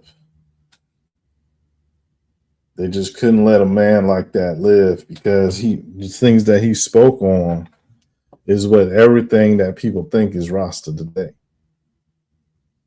Peace, justice, rights to, smoke the marijuana.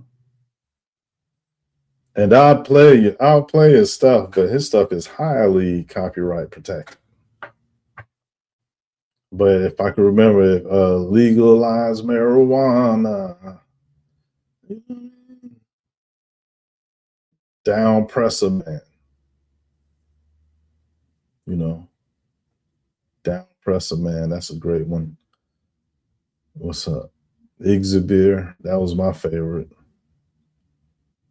Exhibir. And that's using like Ethiopian words. Exhibir is let God be praised. Keep the Nagas, let God be praised. Let God be praised. Let Jah be praised. Yeah. Jah Rastafari. Yeah. But he was the one, his message was that. Bob Marley was kind of like a tool.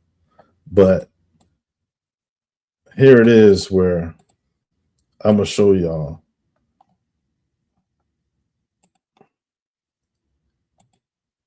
Bob Marley was poisoned by the same people that set up and paid for Zippo to shoot Peter Tosh.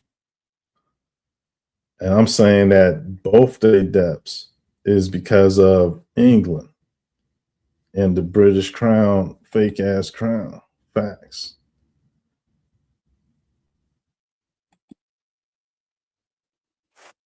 Hold on. No, this motherfucker, you doing too much talking about this meatball. Let's go to a. That's all we want to talk about is Peter Tosh. I mean, Bob Marley. 57 seconds. There we go.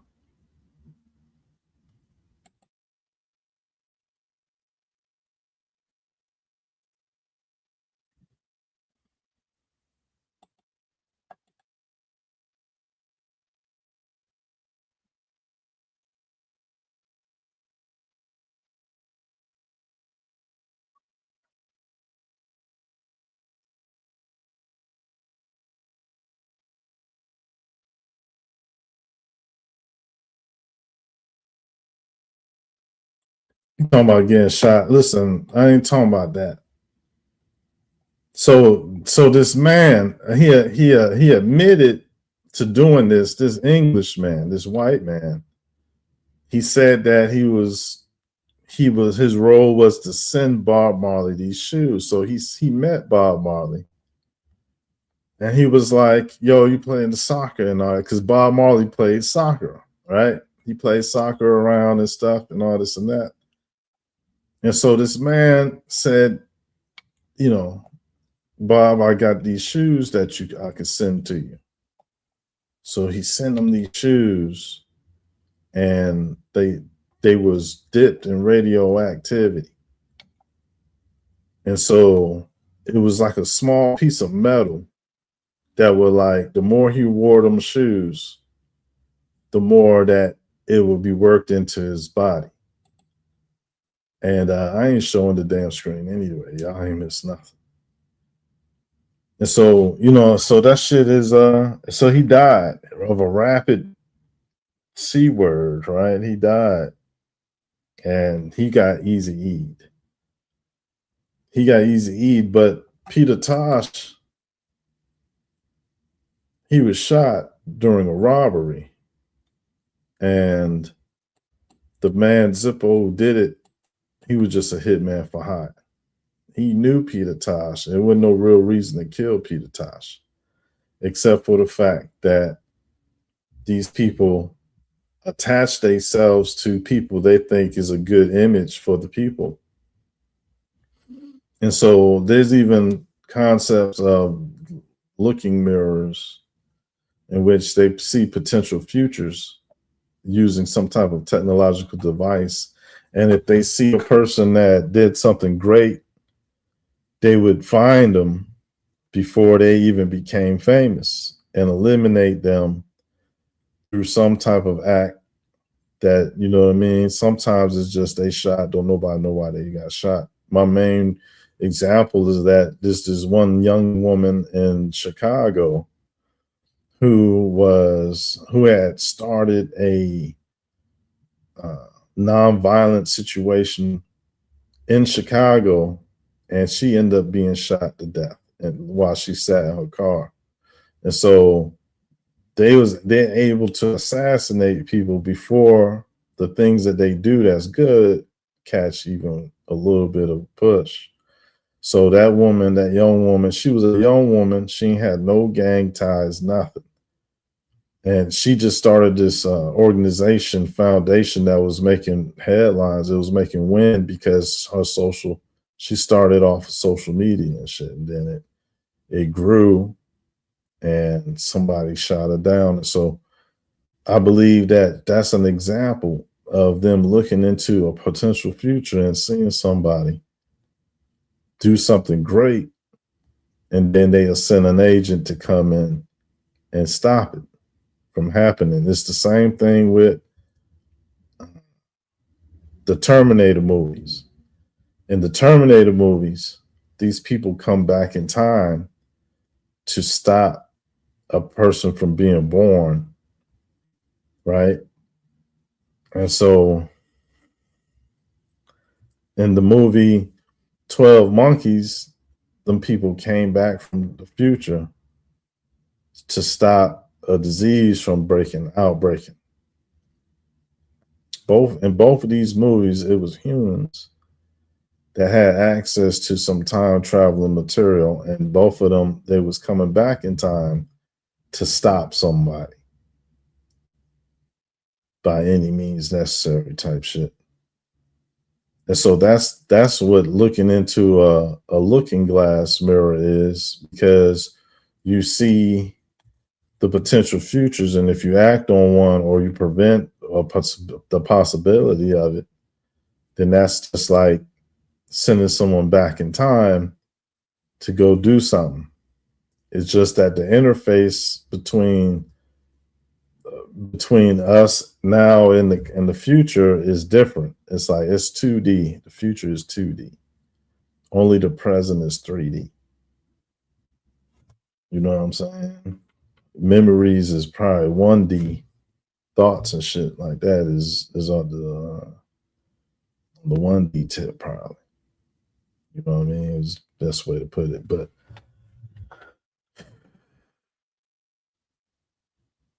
look at dude. That's a contrast that is grand. It's a grand contrast going on here.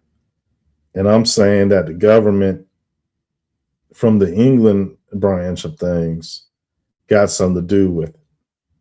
It's not just a friendship that started by happenstance. Right?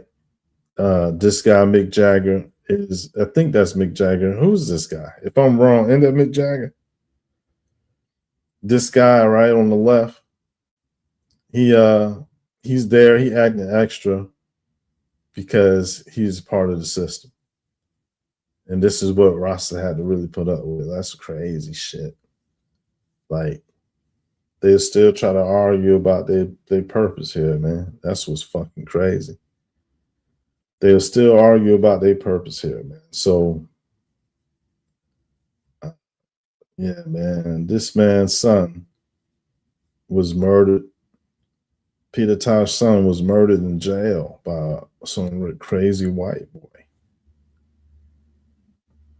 Yeah. Recently, too.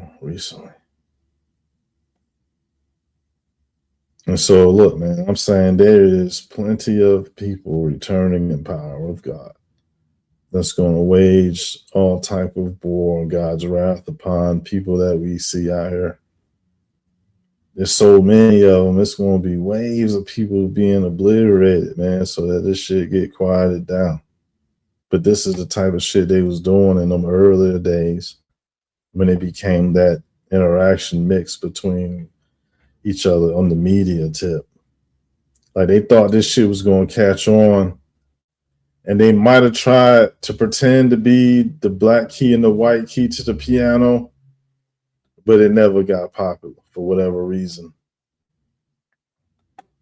Like, it was like a collaboration point. What's up, House of Nathan? Peace. This salutes to you.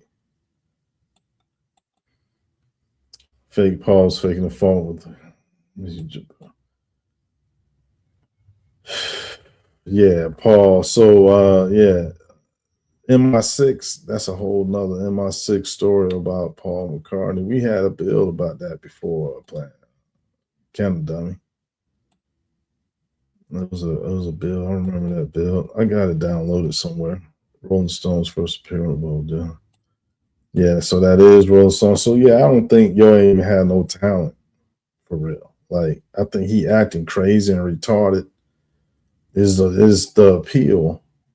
I just don't, you know what I mean? Listen, I don't have to understand it. He like a rape. He on rape time. Peter Tosh is the opposite. He talked about civil rights. He talked about justice, equality. He talked about things that made sense, botanical reasons, you know what I mean? Talking about spiritual joints. Like, Mick Jagger is none of that. Mick Jagger is something that looked like he came out of the goddamn sewers, man. Listen. I ain't gotta lie about nothing. The Rolling Stones, so they need some, you know what I mean? I don't know, dog. If you look, Motherfucker, how they all wrinkly like that? Let's get a real wrinkly picture, man.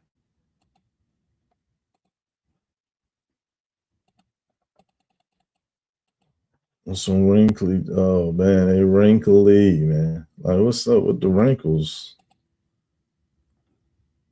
Oh man, that's dumb. What? Oh my god, he don't even look like he a human being. Him. They all look like they came from the goddamn sewers, dog. Come on, man. What's up with the wrinkles though? That's the English people skin. That's the English people skin. White Americans should feel safe and secure. Man, y'all never look like these motherfuckers. I don't know if it's the water or it's the air or this lack of sunlight or what, but people from England, y'all look different, man. I ain't gonna front. Y'all look different like a motherfucker. I'm talking about just everything overall. Like going to England, like, you know what I mean? A person going from somewhere else to England to like find a mate, you'd be like sticking your dick in the dirt for real. You'd be like sticking your dick straight up into some sewage, dog. Like, you gonna mix around with these motherfuckers? You out your goddamn mind. Just because the bitch talk proper don't mean you got a nut in it, dog. Use your brain, man. You know what I mean? They be trying to get pregnant with that accent, man. There's a bunch of whores around there, little skeet demons. The fuck? Look how wrinkly they came. Look how they smiling and shit. Hell, they did all that shit. Tell you, they smiling now. Acting like a goddamn demon. Like, I don't know, man. You just see him on stage. It's like real music don't make nobody move like that. And then here come Levine with Moves Like Jagger. The song better than the Rolling Stones' whole career, man. Moves Like Jagger is the only reason Mick Jagger really lived. If he had a reason, it would just be like, so somebody with better talent could just, you know what I'm saying, cap in front of everybody. The motherfucker make a song sense. That Moves Like that Jagger shit killed his career. Adam Levine, that motherfucker went off the deep end now, right? Talking about he had moves like Jagger. That means you're retarded, stupid motherfucker. Ain't no more Adam Levine. When was the last time you heard Adam Levine? He definitely out the industry, man. Oh, you summon moves like Jagger? Oh shit, you like a little wiggle worm and shit. Bitch, you're a little worm, little maggot flopping on the damn floor and shit. Moves like Jagger. Woo woo woo woo. Mick Jagger happy about that shit. Look at him. As soon as he started talking, you want to just shut him up. Like, bitch, shut up. The way your mouth move when it open, this shit is crazy, mate. Straight up, y'all some weird motherfuckers, man. Straight up, man. Y'all look like the old version of the Lost Boys, man. The motherfuckers look goofy as hell. Vampires and shit with the fake teeth vampires and shit. Fake teeth vampire, the veneer vampires. These motherfuckers, I ain't make a hit. I don't know shit they ever made. Canada, what's some good songs these people made in your world that you could read from your world, from your perspective? I ain't even gonna put you in there like that with them. You said they first appeared there, but I'm saying, all right, could you give me like,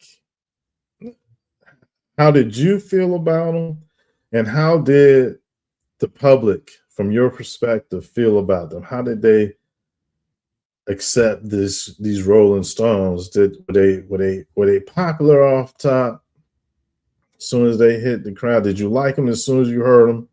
You know, shit like that, or did over the years, because they've been around for a long time, man. These cats been around. They was stealing. Listen, man. It was the era of stealing black people's swag.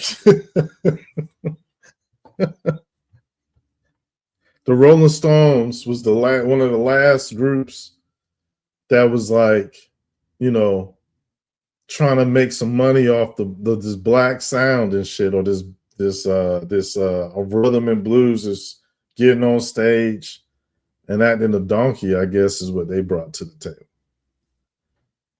I don't know. I think they came out in the 60s or I don't know. I want to say the 50s. I want to say the 50s though. No bullshit. Like 1960s, probably. The Rolling Stones. They was I think my memory see them as the last of the British bullshit euphoria that hit the United States when young white American women in particular went to music concerts. That's simple. They just went outside back in them days. They was at their concerts fainting and all that type of shit. I think Michael Jackson stopped all that. He was the last one to get that energy from people. I don't think nobody else ever fainted since then. But like pretend they faint because they seen somebody. But they was doing that shit back in the days for the Monkees, the Beatles. You know what I'm saying? I think that's it. The Woodpeckers. The Woodpeckers probably an American group. They ain't got no Woodpeckers in England. But you know what I mean? You had the English. See, back then, Americans listened to English groups because they, you know what I mean? They needed all the help they could get with black people doing rhythm and blues and all type of shit. Like, them motherfuckers like, damn it. Is there another white out there with talent? We need reinforcements. Could y'all send us 2 singers, a drummer?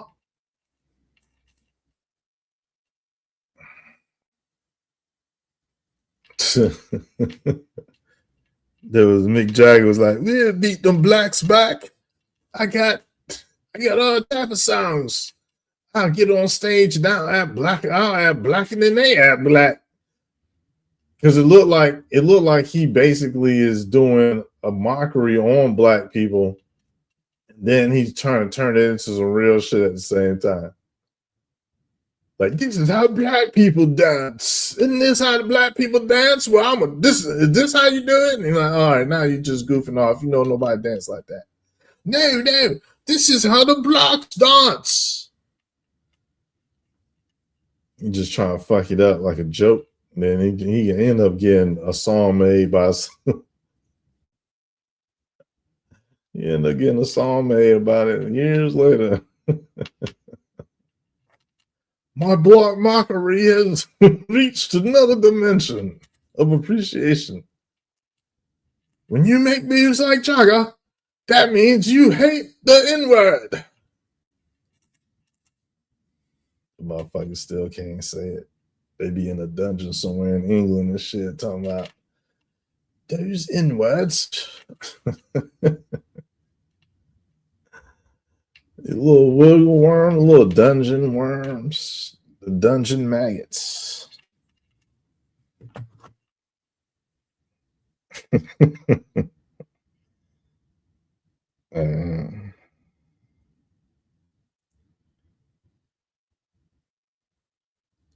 Social engineering that old time pasty mofo. So I think that was beast of burden. Alson Nathan say.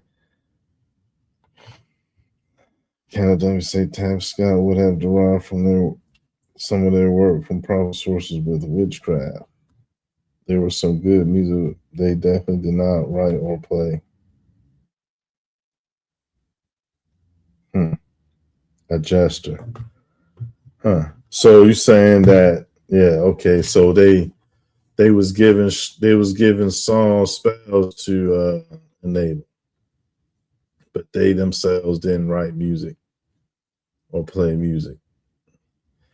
Huh. And they'll say that's show business, that's the witchcraft in it. Like, they would give the credit to the organization of craftiness. Huh. He got the JD Vance eyelashes, the little eyeliners and eyeliner. Gotta have somebody with eyeliner, man.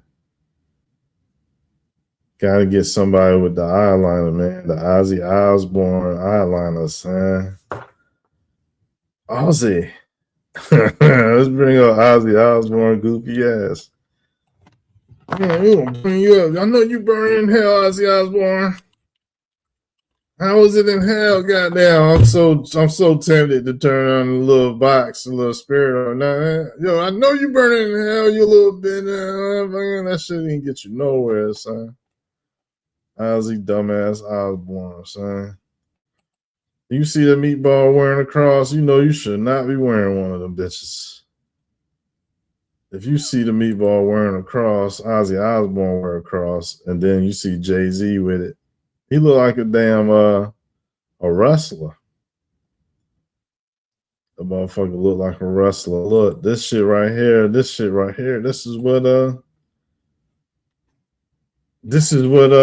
Mick Jagger was doing. What the fuck is this shit? Like, you were supposed to be a singer, dog, a harmonizer. Carry a note and shit. This is rock and roll, man. This is you get into the heavy metal shit where them motherfuckers is really summoning demons. I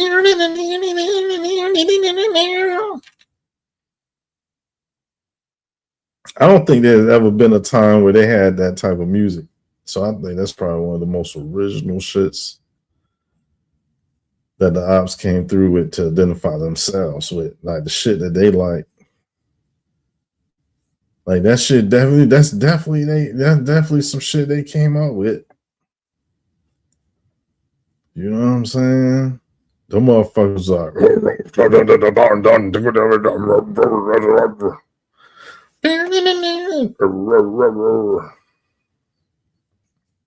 I made some of that shit with AI. That shit was crazy. I made it Christian though.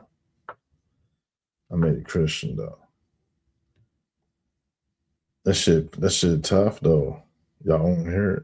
Follow on the shore or some dumb shit. That shit was, I don't know. Nah, I don't want to hear it. But yeah, that's crazy. You took music to a damn wrestling type level. That shit, they looked like a little couple for a second, didn't they? They look like Epstein and Maxine Guesswell.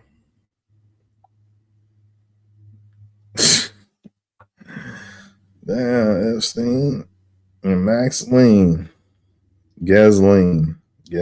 Maxwell. What the fuck are they so happy about? Oh, they got millions of dollars. That's right. They got millions of dollars.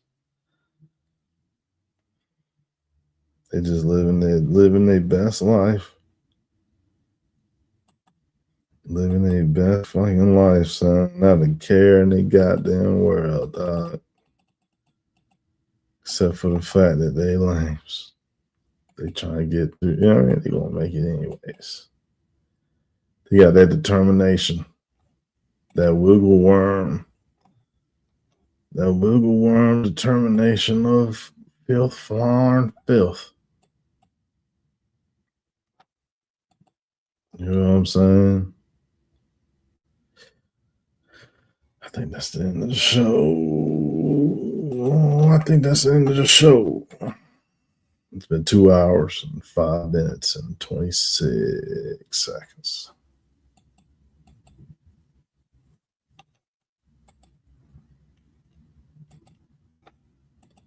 The same voiceover guy on church ads and monster truck ads. Man, look, man, that's too much. We already know it's worldwide. Shit, worldwide. Look. God damn. The whole world, dog. It's really the whole world, son. The MI6, right? The little island. They said they got the whole joint. The British Isles. They just sitting back. They like nobody gonna make it this high up. That's what they want to think.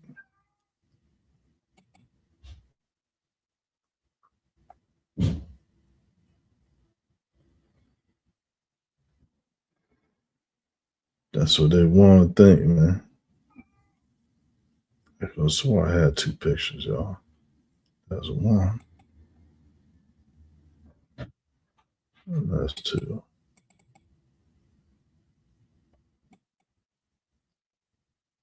It's the same performance, or is another performance? You see how Mick Jagger act? Like all you gotta do is like look at the early performances of Mick Jagger. He looked retarded. I think I conveyed that. And so this right here is like mixing personality. Like you see, Ozzy Osbourne, he like a wrestler for WWE or some shit. You're supposed to be just a singer. So now they performers.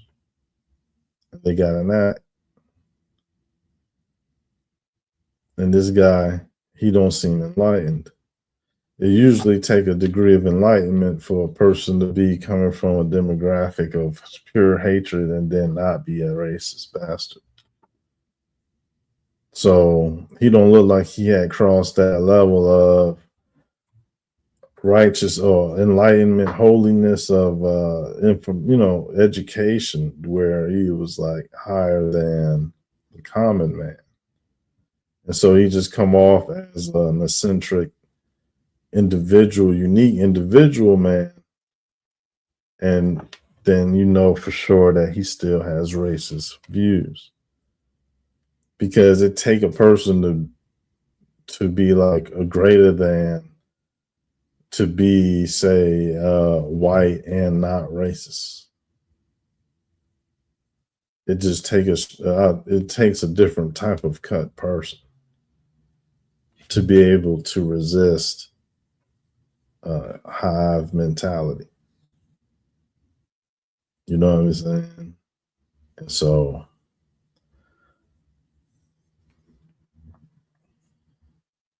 people got to deal with it in their own, everybody in their own way. And this is my opinion on the European take on it.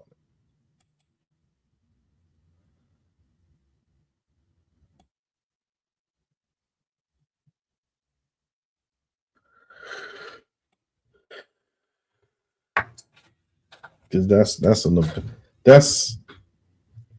offense what he doing. You see how he looking in the camera? He looking in the camera. You know who else was looking in the camera? That Rick Rubin dude when he was grinding on baby cheeks, little baby cheeks. He was looking dead into the camera. Little baby was trying to look surprised, and he was looking into the camera. This guy looking into the camera. Peter Tosh trying not to look at all. And he just thinking this is just him have to be close to these people. It's like, you know what I'm saying? Under the guise of acceptance. You said a wraith like Jagger? A rake.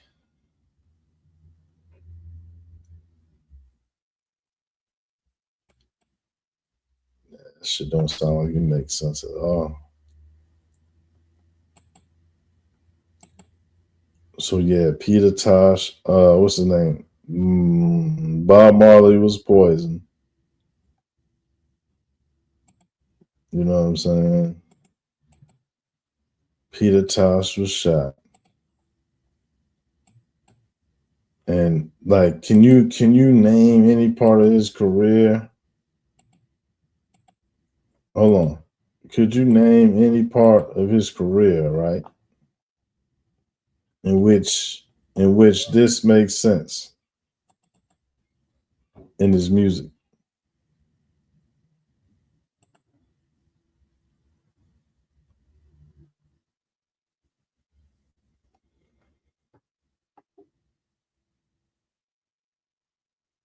Like what part of Mick Jagger's Rolling Stone career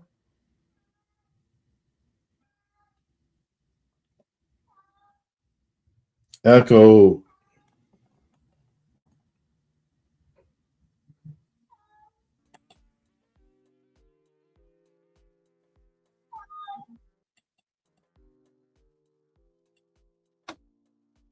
what part of this career echoed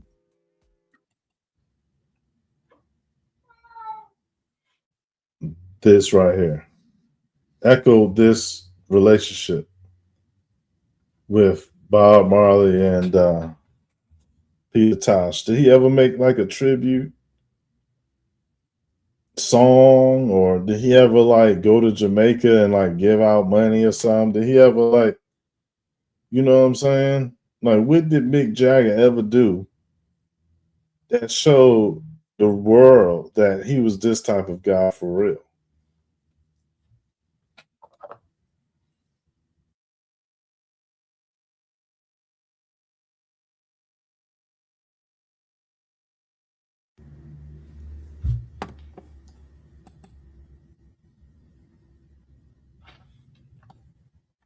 What did he ever do that showed that he's the type of guy who hang with blacks and they got dreads and they rosters?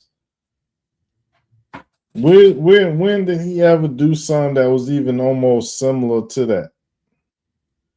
Seen Mick Jagger over there at the damn hookah bar. I seen Mick Jagger come out of the smoke shop, like, you know what I mean? Seeing Mick Jagger trying to get a damn beef patty. Like you ain't never seen Mick Jagger show love to black people, man. So that's proof that the only reason he was here in this picture was because he was playing a role given to him by his government secret MI6, the same organization that made James Bond. And what was he to do? Gather reconnaissance data. How threatening is they? You know what I'm saying? What they talking about? What they trying to do? They trying to revolute. What I mean? They dealing drugs. They dealing with women.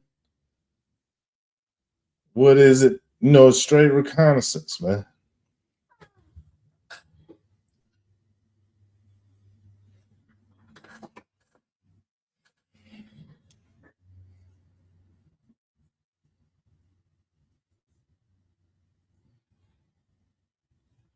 Straight spies.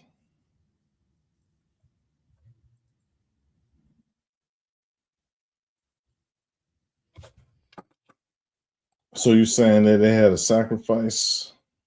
So he a witch. So that means he a witch. These are people from like a witchcraft background. You know what I'm saying? You know, the elites see themselves as warlocks. You know what I'm saying? Elites claim strong.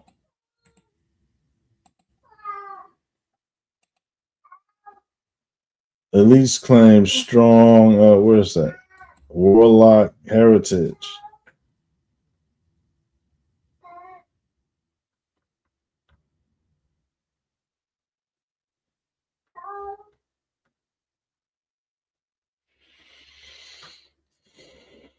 That's what they claim. And so they out here. He out here doing warlock games with some people with dreads.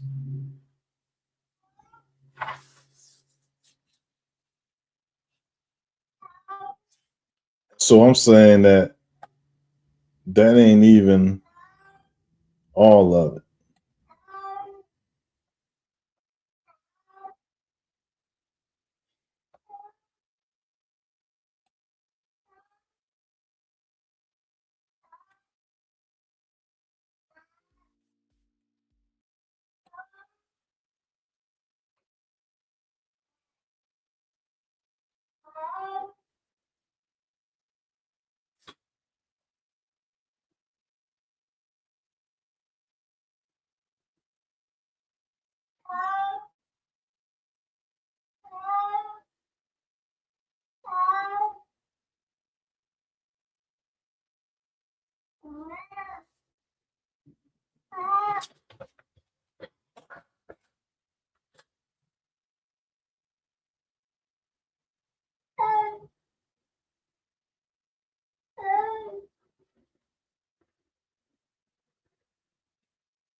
Oh yeah, definitely, definitely. That's what's good. It's good. We stay with. We got all of that. Got different types of nip and all that. But it is what it is, man. This guy has been exposed as working for his government against uh, people of independent lands, sovereign lands. Wait a minute, computer. Is Jamaica independent? Yes, Jamaica is independent. It gained independence from the United Kingdom on August 6, 1962. So that's major, man. That's major. That's major because 62, that's like, dang, the 60s. They got independence. That's pretty long. And that's around the civil rights time. And so when you say Jamaica, man, it sounds like they got y'all in there. And then it got a pirate history. And then there's an ancient, there's a connection with the patois and the way that people from Ireland and Scotland talk. That you see in Jamaica. And the islands, the Caribbean islands in general. So we can see the influence of a connection between those. The King James Lodge in Haiti was before the Prince Hall Lodge in America. Computer. When was the King James Lodge of Haiti established? I don't have any information about a King James Lodge of Hades. Are you asking about a specific Masonic lodge or something related to King James and Hades? Yes, the country Haiti in the Caribbean and King James Masonic Lodge. Haiti has a fascinating Masonic history. The country was a center for Masonic activity in the Caribbean, with influential figures like Toussaint Louverture potentially connected to Freemasonry during the Haitian Revolution. When was King James Freemasonic Lodge established? Interesting question about Haitian Freemasonry. The first Masonic lodges in Haiti were established under French control in 1749, with several more following in the 1760s and 1770s. Haiti has a rich Masonic history tied to its revolutionary period. Want to learn more about how Freemasonry influenced the Haitian Revolution and its key figures?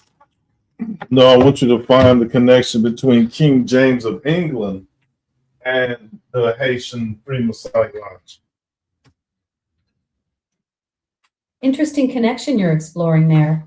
King James I of England, who reigned in the early 1600s, isn't directly linked to Haitian Freemasonry. However, Freemasonry spread to Haiti through French colonial influence in the 1700s, long after James' time. Oh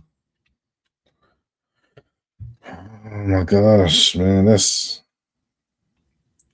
not what I got, man. We did the research, and King James had a lodge there before the Prince Hall Lodge was created. Interesting. King James VI of Scotland did have Masonic connections in the 1600s, but that's different from the Haitian lodges established in the 1700s. Your research sounds fascinating, though.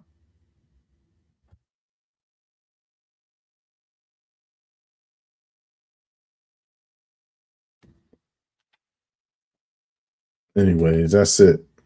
Show's over.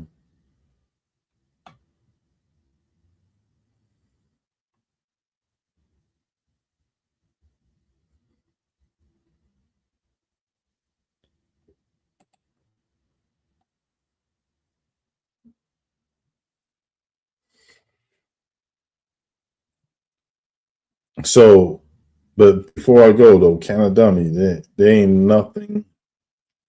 You ain't answer. You didn't have an answer for when I asked what was anything that he had done. Was there anything that he had done from your knowledge that was kind of like it would show some type of relationship he had with these guys?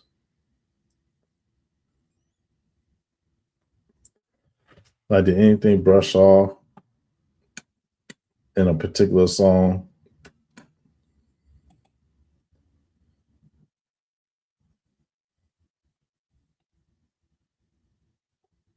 That Big Ticket got arrested.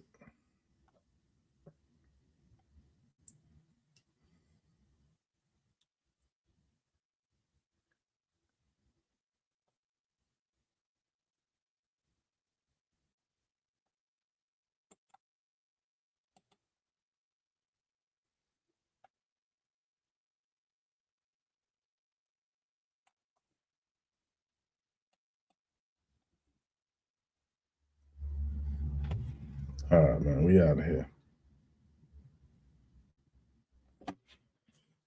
Peace.